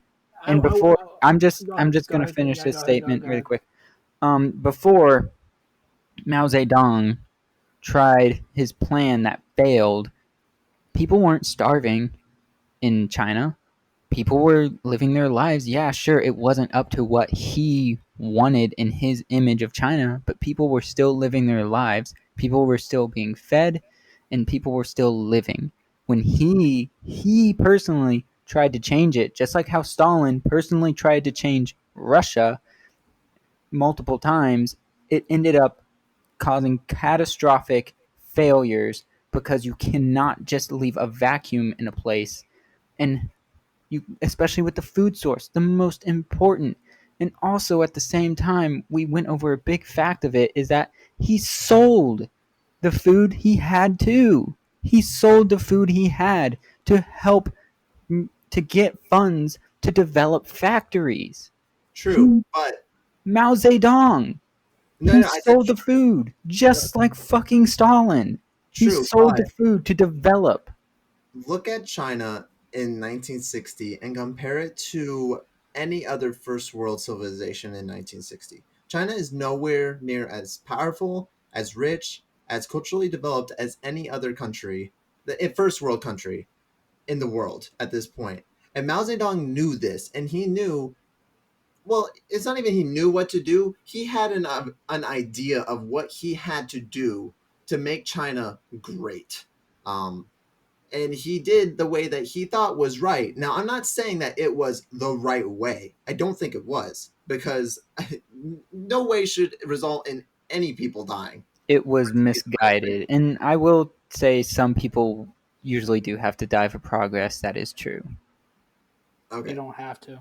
I don't think they have to either. But what I'm Historically. saying is, I don't think his intentions were as evil as people make it out to be. But Levi, do you want to interject now and have your Yeah. piece? Peace on what I mean. What really else can be said? Um, what Zedong did was wrong. Maybe his heart was in the right place, but it obviously wasn't the right thing to do. It goes all the way back to when I said, it's just a dude who's read too many books Hmm. and he's just disillusioned. And I don't know. We can say a lot of things. Maybe all the power went to his head. Maybe he was just crazy. It's true. Maybe he knew all along people were going to die. Maybe we can say maybe this, maybe that. But at the end of the day, people died, and they shouldn't have. And that's all there really is to be said. Yeah. What do you think about them opening up trade to the world? What Open do up you think trade. about that? I mean, love him or hate him. Sorry, love it or hate it. We can go on for hours. Like Matthew can go for hours on how bad it is, and you can go on for hours about how Yeah. kind of beneficiary it was. Really though, does it like it's kind of I hate to say this, but I'm kind of indifferent. I like it's bad. I'm going to say that yeah, it was bad, but at the same time, no. Let's look at China today. No matter this whole and justify the means things or whatever. I don't care what you think, but look at China today. They are still technically a sleeping giant, and their economy still has yet to be fully realized. Hmm. They're number two in the world after the just behind the United States, and that could change any almost in a blink of an eye. It In is fact, going to change. and we are in debt to China, by the way. That cannot be denied as well. So, really, though, um, when you look at it economically, despite how either ill willed it was, ill intentioned it was, no matter whether or not it was meant to help people or not, uh, Mao Zedong's Great Leap Forward eventually happened Hmm. Yeah, and in that's the kind of the worst point. way in the worst way possible. Exactly. And that's kind of the point I'm trying to make. That was well put, Levi. Thank you for that. Um, but that's basically what I'm saying is that you look at China today, and I believe that everything that Mao Zedong did, as awful as it was, uh, the Great Leap Forward, the Cultural Revolution, the opening trade, and it's hard to say. Did America make the right move with opening trade to China? I don't know. They were in a weird No, place too. You can say no. You weren't there. You don't know what was happening. They're in the middle of a Cold War right then. There's a lot of different factors that went into that. I know those factors, and the final answer from me personally is still no. All I right. mean, whether or not, hey, no, know what, no, whether it doesn't matter now because now we get Chinese products for cheap. Hate it. Exactly. Yeah. We do get Chinese products for cheap. And honestly, if it wasn't China, it would have been someone else. And it probably would have been someone just as. Uh, it would have been someone else if it wasn't China, but China happened to be there at the right price. Um, but yeah, I think at the end, because I agree that I do think China is one day going to become the number one in the world. They will outdo America. They're not at their full potential yet, and they will reach that, especially if they're going. The only thing that's going to stop that is if there's another civil war there, which is completely possible. It's hard to believe that right now, looking at China, just because there's no talk of democracy. There's no talk of civil war, but we can't hear what the people are talking about. We have no idea what they actually think over there and what they're doing. And we get into this a little bit later when we talk about Tiananmen Square. We're going to kind of jump quickly over these next few points to get there, and then that'll be around the end of the episode. But when you have power that tells you to do a thing a certain way. So say communism. Eventually, people will grow tired of that and want to rebel. And I think the same thing is going to happen with China. It already did kind of happen. And I think it's very possible for the same thing to happen again. So I think there's two scenarios that could play out with China. Either A, it does continue the course that it's on and it does become the largest power in the world, or B, it's going to be torn up by itself. Um, I don't know which will happen, but I do know that if it does become that full power, that's only going to make the legacy of Mao Zedong greater for them because he's going to be looked at as the one that led them there. No matter his faults, no matter his awful atrocities or anything like that, people will look at him as the person that led them to greatness. I think that's fair to say too. Maybe not all Chinese people, but definitely the ones that support communism. Um, so is there anything else that you guys want to talk about with that, or you think you're good? While leading up to the Tiananmen Square, we should say why does kind of like the Tiananmen Square happens? Kind of after Mao dies into the 1980s. Yeah, so that's where we were. Um, So next on the list actually was Chiang Kai Shek dies. At all this oh, time, when communism is running in China, the Republic of China is still real, and they're still here today. Technically, they're in Taiwan. Um, mhm. so just a quick catch up for who Chiang Chiang Kai Chiang Kai Shek. Chiang Kai shek, who he was. He led the war resistance against the Japanese invasion. He was the president of the Republic of China from its conception in Taiwan all the way till he died. I think it was 6 terms he was elected. He is looked at in a weird way. Some people love him and think he was a great leader. Other people look at him as an authoritative leader, and he was controlling. Um, in Taiwan, they look at him not the greatest. He imposed martial law in Taiwan. It was actually I He he was a generalissimo in China. He would be a generalissimo till the day he died. exactly. White Terror happened in Taiwan. There's the February 28th incident, which was when martial law was imposed and government officials started killing people that were rebelling against the Republic of China. So not everything was great with him.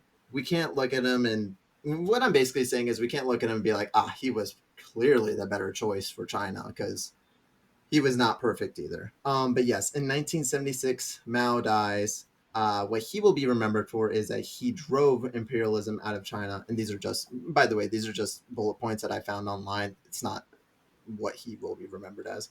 But he unified China and ended the Civil War. An estimated 40 to 80 million people died under his rule. Chinese people died. And those were not war casualties, those are civilian casualties. The population exploded from 550 million to 900 million because he did not enforce a population control.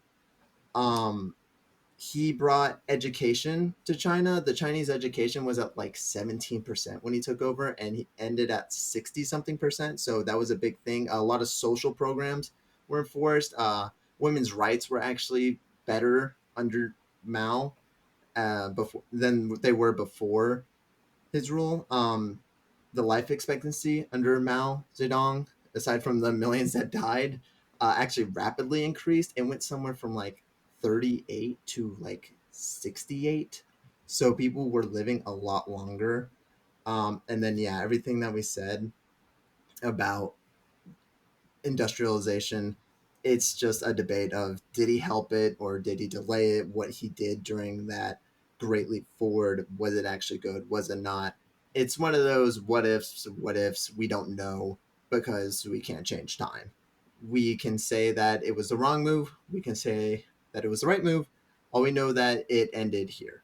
Um, and then the last thing that I have been bringing up this whole time and is important to what happens in the future of China is that we don't really know how the Chinese view Mao.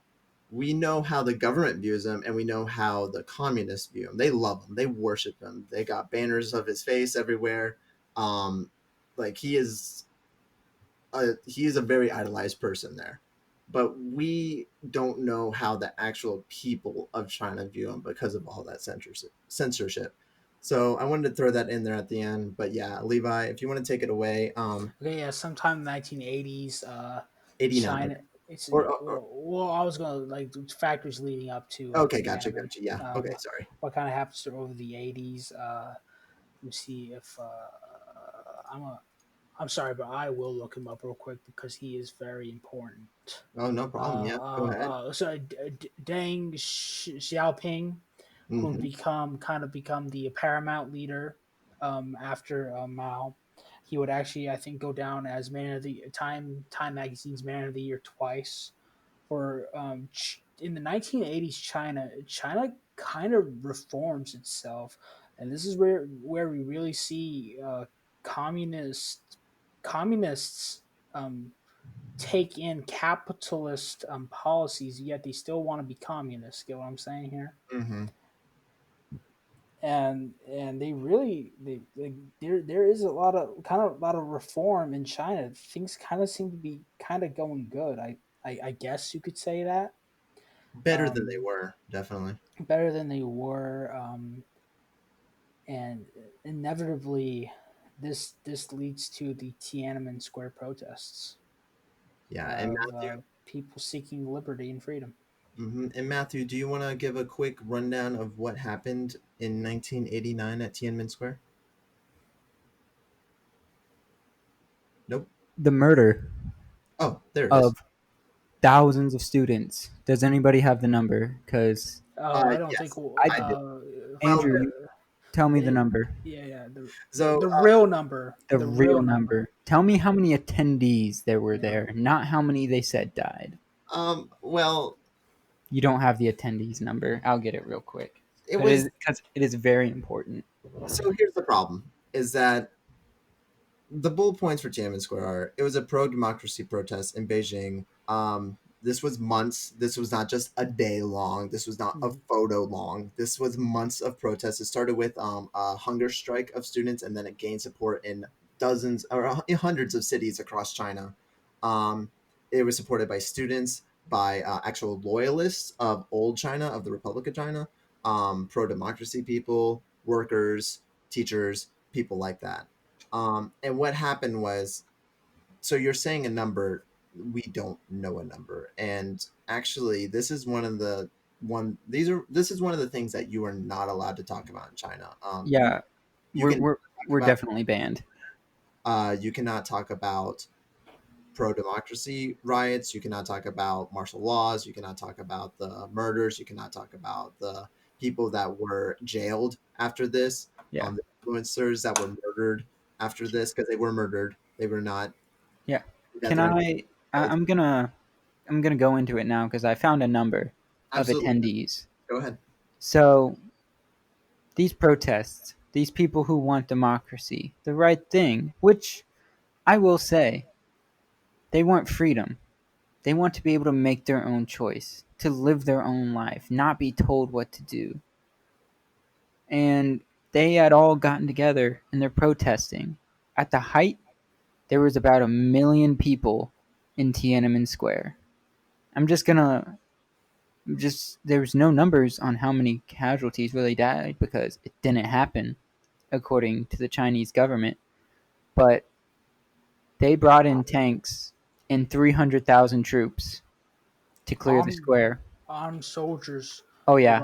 with automatic weapons fired into crowds indiscriminately. Basically what happened in Tiananmen Square, I would equate to 2 or 3 times the damage of the rape of Nanking.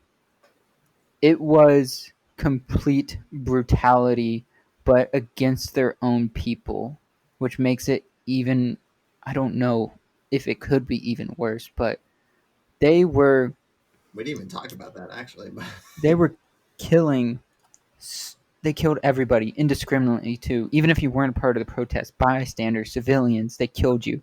And the way that they got rid of the bodies was they ran them over with the tanks and grinded them into mush and washed them down the storm drains. The most vile, disgusting acts. And this is why I don't know if we're going to end the podcast, but I'm just going to give my final thoughts on we China right now. we got two more things, but you can go ahead and yeah, you can go ahead. Now, then I'll wait till the end, but like Okay. that right there, and you don't even know what happened in the other cities. Nobody talks about what happened in those other cities. You think those people just peacefully dispersed? No. Yeah, Yeah, fucking right. Tiananmen Square is only known because there were reporters there actually that won like Pulitzer prizes and stuff for this. That they Wow. there's that famous photo of Oh, the Tank student, Man. the Tank tank, Man. We will never know who that man definitely is. dead, By the way, definitely dead. Oh Like yeah, 100%. did not live. But I yeah, will let it be known that the the tank or the officer commander of that tank was given orders to run him over. yeah. Yes, It's but so we kind of see. I'm not gonna say this for the just real quick. Just we kind of see this moment from like a Chinese soldier's perspective. Like, am I doing the right thing? hmm And Because that's what I was. I mean, you that's know, what I was talking about earlier. About China has two different futures ahead of it, because Tiananmen Square happened 31 years ago. That's not 31 years long ago. ago. You're a 23-year-old in the military and you're sent out there. You're 50 something now. You're still alive and you have kids that you're talking to about this stuff. Now, obviously not over the internet, but you're talking to them about this. And I would not be surprised if within Andrew. 10 years we hear about revolts and revolutions in China based from stuff that happened this year or in Andrew, 9. Like I would not be surprised if that happens. I just wanna. There's one thing that has made that almost nearly impossible now, and that is technology. I don't agree Ch- with that at all. China. Oh, China. We think we've got it bad here in the United States with our privacy, No, with no, everybody listening to us through our phones, recording our phone calls, and what I'm Alexa always listening? no, no, that's not what I'm talking about. That's part of my point, Matthew, is about their control. Is that you can control technology and stuff, but you cannot. That's why I was giving the example of the father talking to the son. It, they can't control that. And as much as we like to believe that everyone's listening in on everything, maybe they are to an extent, but they're not literally wired in listening to every person's conversation. It's physically it's impossible. You I'm cannot gonna tell people you how about they do it real quick. What it, they do is you are correct. They do it's not listen. They do not listen to every person's conversation. What they do is they save that conversation in its entirety and then they put it into a system. They put it into an algorithm that searches for keywords and then it specifies on how much of a scale of how dangerous these words are. Then it sends these special ones that are of high risk to actual operators to listen to. That's how they sift through it. Once the operators listen to it, then they will make a call on it. Then they will decide if this is actionable, if this is actually a threat, or if this is just some bullshit talking.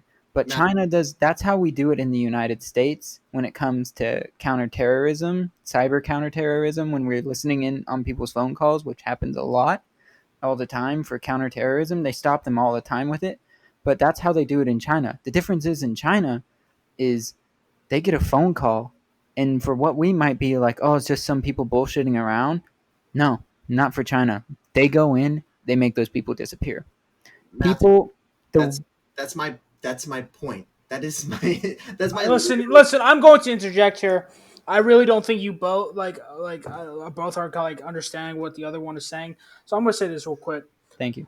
What what I think Andrew's trying to say here is that no matter what, no matter how much they try to um, prohibit the people from learning, because it's not going to be in their textbooks. It will never be in their it's not textbooks as even in long as our they textbooks, not honestly. yeah it will never be formally taught. But no matter what, people have remembered it, and it is balls for them to even tell anybody who hell you could be hell somebody in China could be as young as us and doesn't have the faintest clue about it.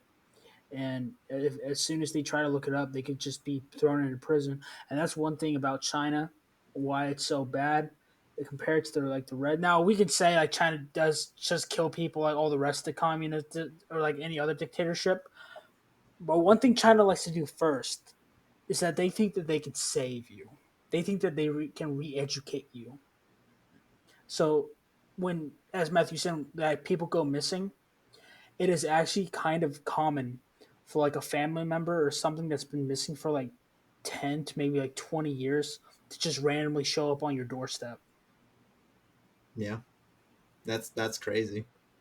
So, And yeah, I mean, I you said it pretty perfectly. Is that my whole point was that it's no matter what you do, you cannot stop people from knowing that something is wrong, basically. Even if you don't know the exact things that they've done. Like everything that we've talked about here, I would not be surprised if someone our age over in China knew nothing about it at all.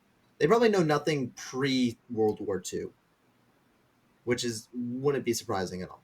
But you know when something isn't right. Like you get this feeling that something isn't right. And by nature, humans are rebellious to what we are told to do. That's why these nations throughout time change from imperialism to socialism to whatever, is because there's uprisings. And you don't need technology, you don't need communication stuff for that stuff to happen because once the cat's out of the bag, it's out of the bag. And even now, like you hear about it all the time. Like breach in China internet, they got access to Google for 30 minutes. Like what that means, you know what that means? That means people are trying over there. Even if they don't know what happened, they are still trying to figure out what happened. And no matter what you do, yes, the Chinese government captures a lot of people and sends them away. I hate to tell you, just like with the terrorism that happens in America still, they don't catch them all. And when you don't catch them all, that's how things happen. And I'm not saying that it's going to happen, but I'm saying that I would not be surprised if one day we start hearing about random cities shutting down in China or military being deployed in China. We don't know what's going on. I And then mean, the more military's military already being, been deployed recently, but I think we're sidetracking from the Tiananmen Square part of this. well, I I don't think this think Just we all are. I has think to do that I I think think this this all has to do with Tiananmen Square because Tiananmen Square is just the one that we know about, and it is the crux of the situation of them doing a pro democracy revolution. Like that's basically what this is.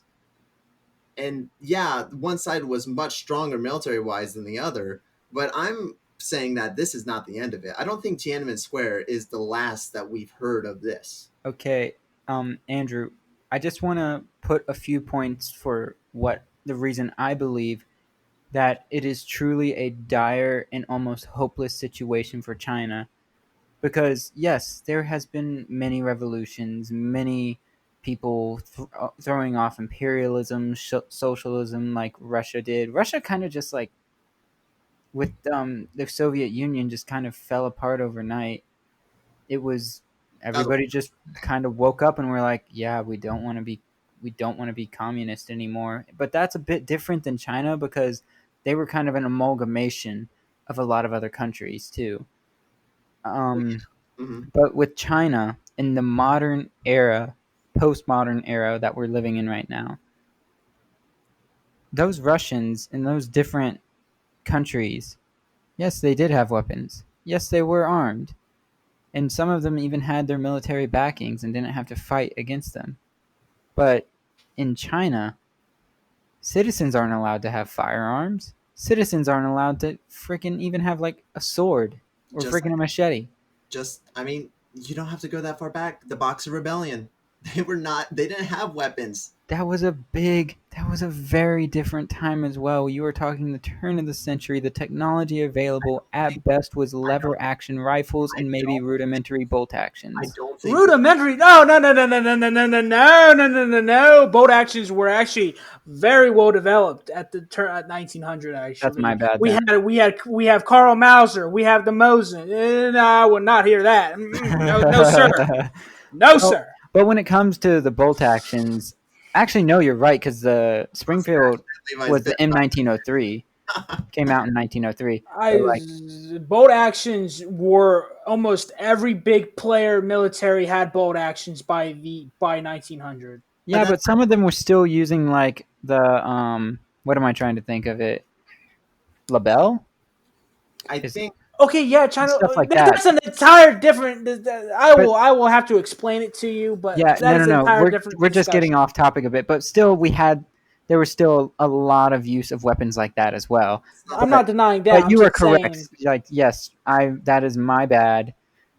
Bolt action weapons were very highly developed, but even against a bolt action weapon, you still have a very good chance of overtaking the person with a bolt action weapon. It happened to the British against the Zulu. They got overwhelmed multiple times and lost with superior technology to the overwhelming numbers. But nowadays, when one person can have like a rifle that holds between 30 and 120 rounds to themselves that they can put fully automatic.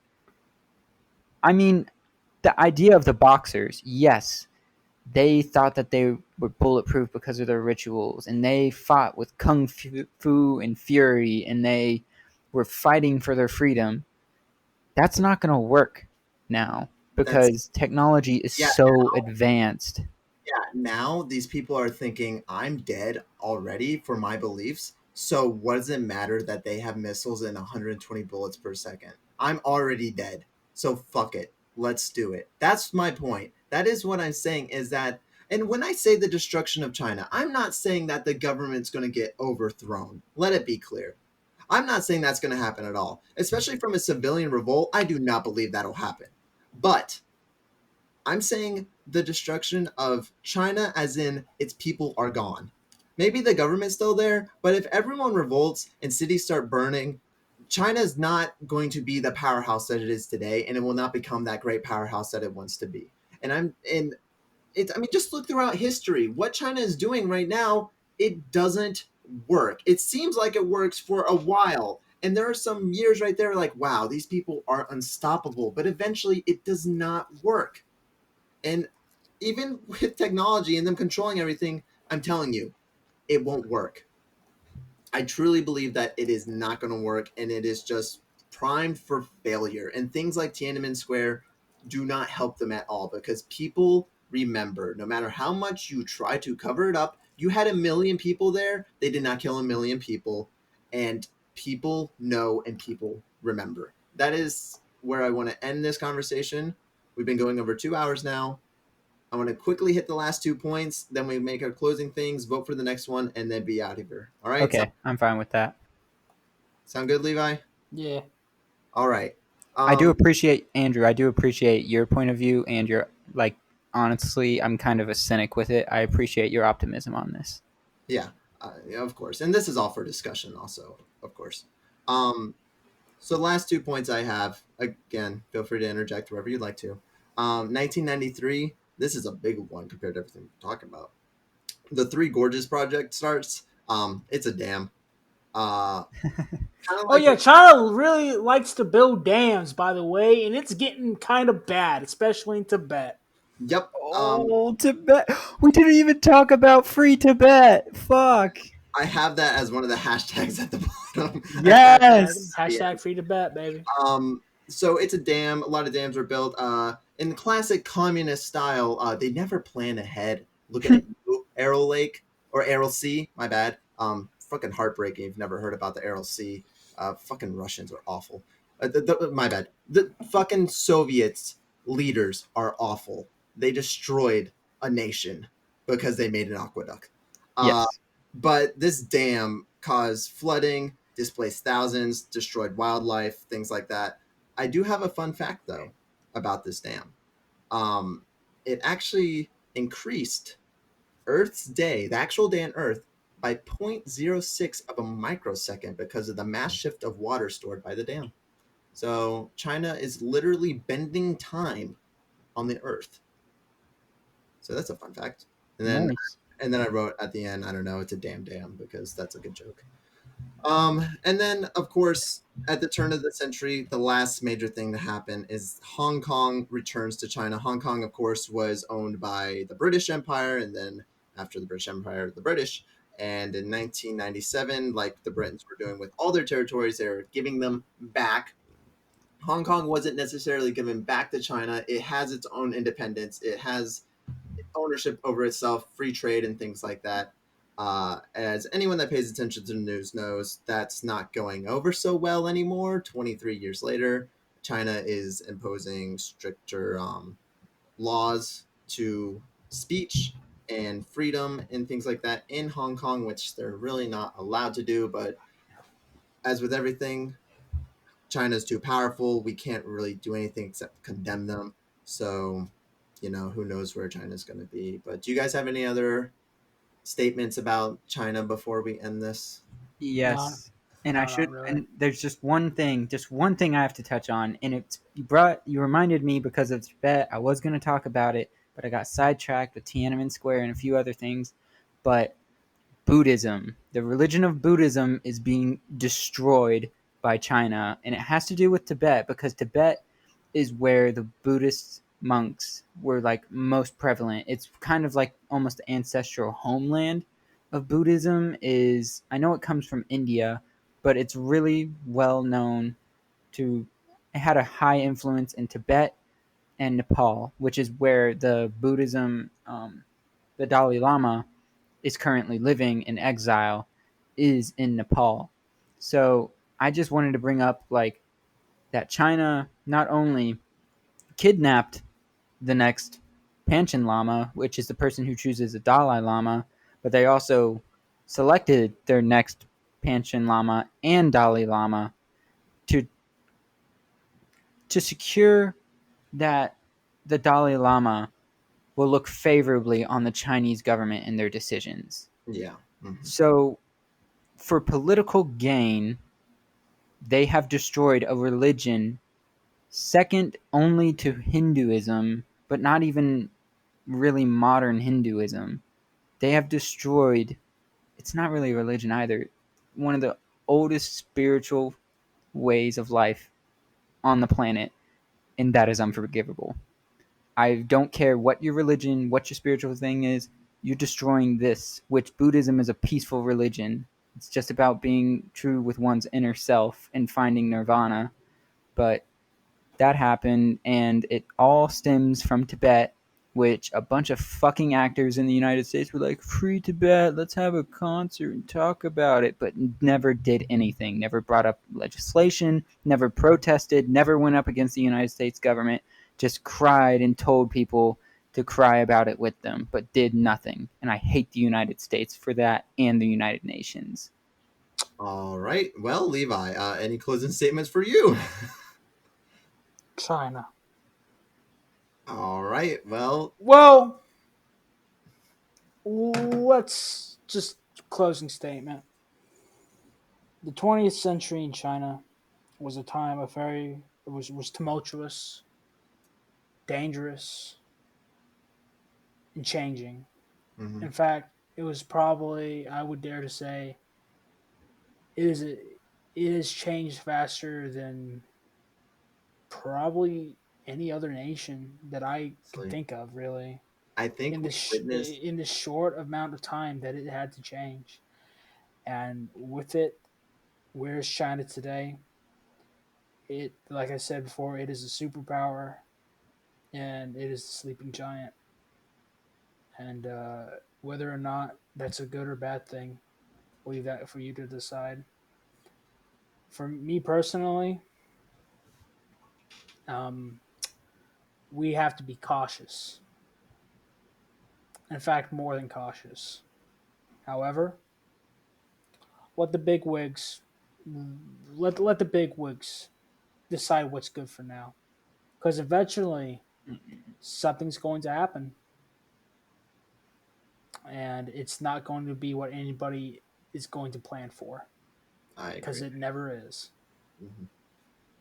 And well put, both of you, by the way. And for my closing statement, I guess it's just China. I agree with what Levi said. I reiterate that they changed so much so fast. I tried keeping track of all the times that the nation changed faces with leadership and like direction, and it just happened so many times, like 7 or 8 times within 100 years. Something crazy, something you don't see in any other nation.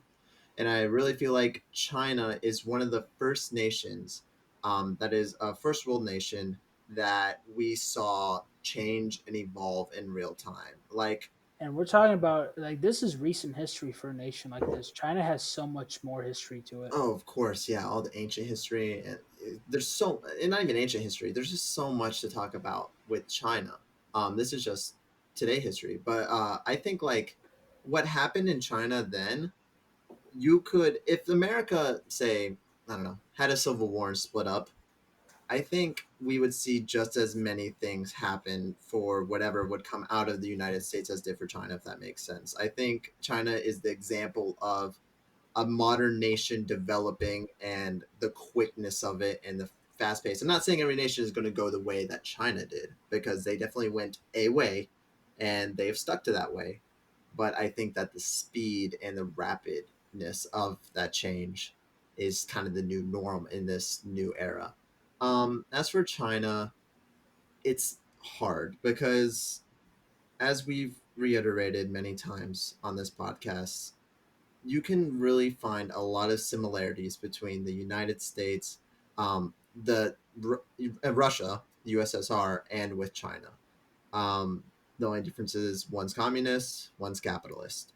I honestly believe that is one of the only differences. As set aside the humanitarian, the human aspect of it, like the war crimes and the uh, poverty, Genocide, yeah, the genocide. famines and things like that, running over their own people. America doesn't actually do that. We like to act like we have our own Tiananmen squares, but in reality, we aren't even close to real like chaos happening. Massacres, yeah. Yeah, we burned down a Target and like to act like our world is being exploded. Meanwhile, over here, they were literally gushing people into paste and pushing them down. Like Yeah. it's not even comparable with that.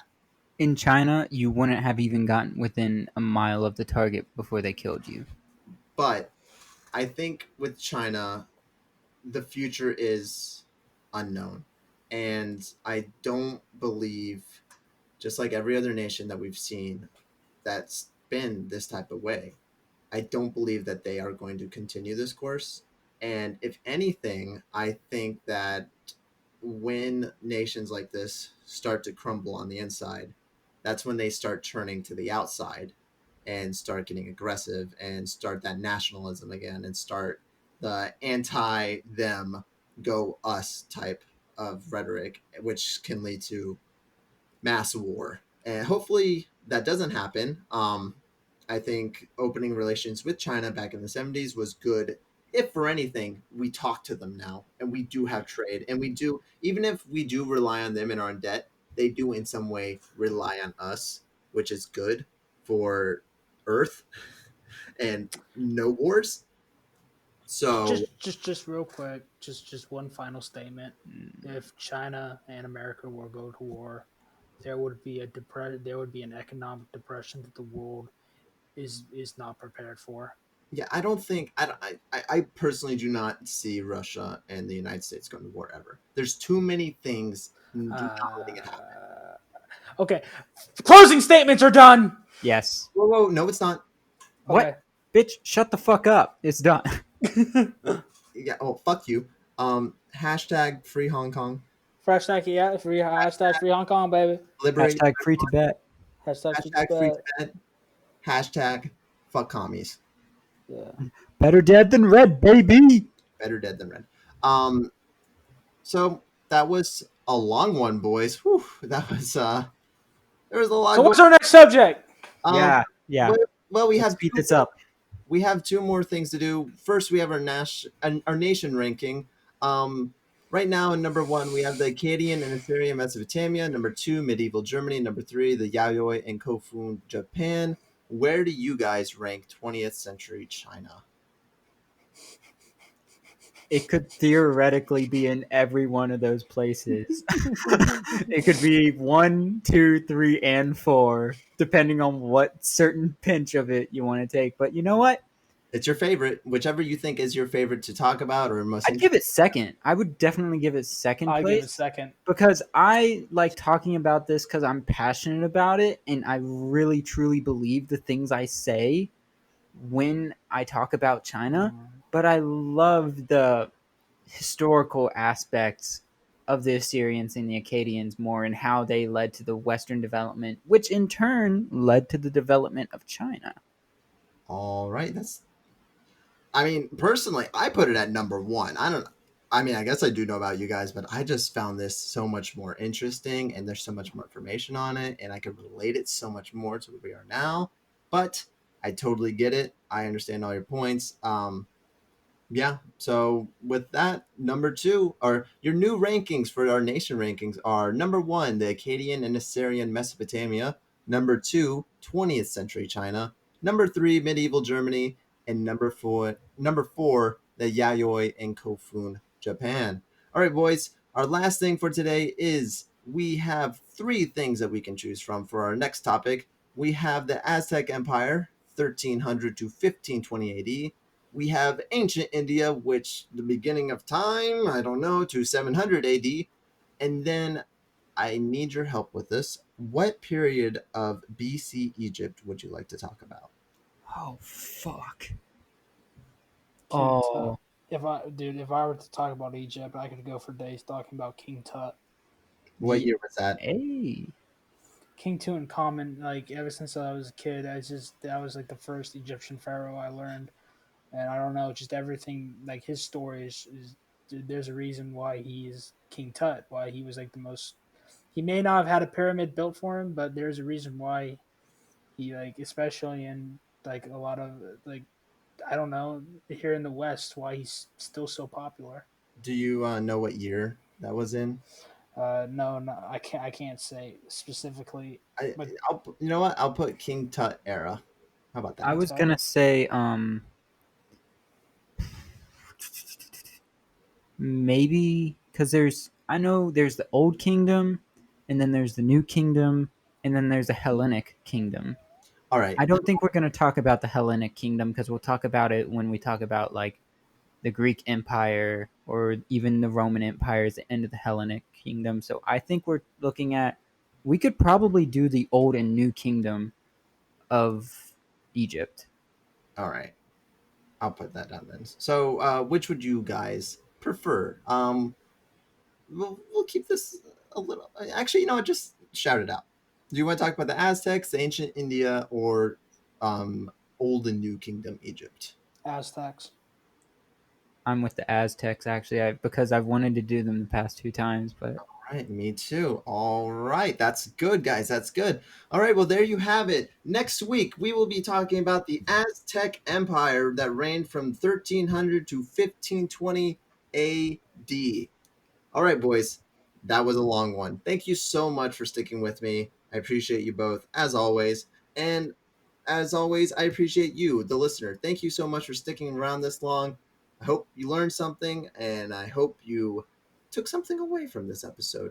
There was a lot to take away from it, and we tried to we stayed true to our beliefs, but we also tried to give you all the information. So we appreciate that. As always, you can find this podcast on podcast services around the world, including Google Podcasts, iTunes, Spotify, and YouTube. That's youtube.com/that one Andrew. Yeah, and we will see you next week on Sunday. Thanks for listening, and we'll see you in the next show. Goodbye, guys. bye. Have a beautiful time. See ya.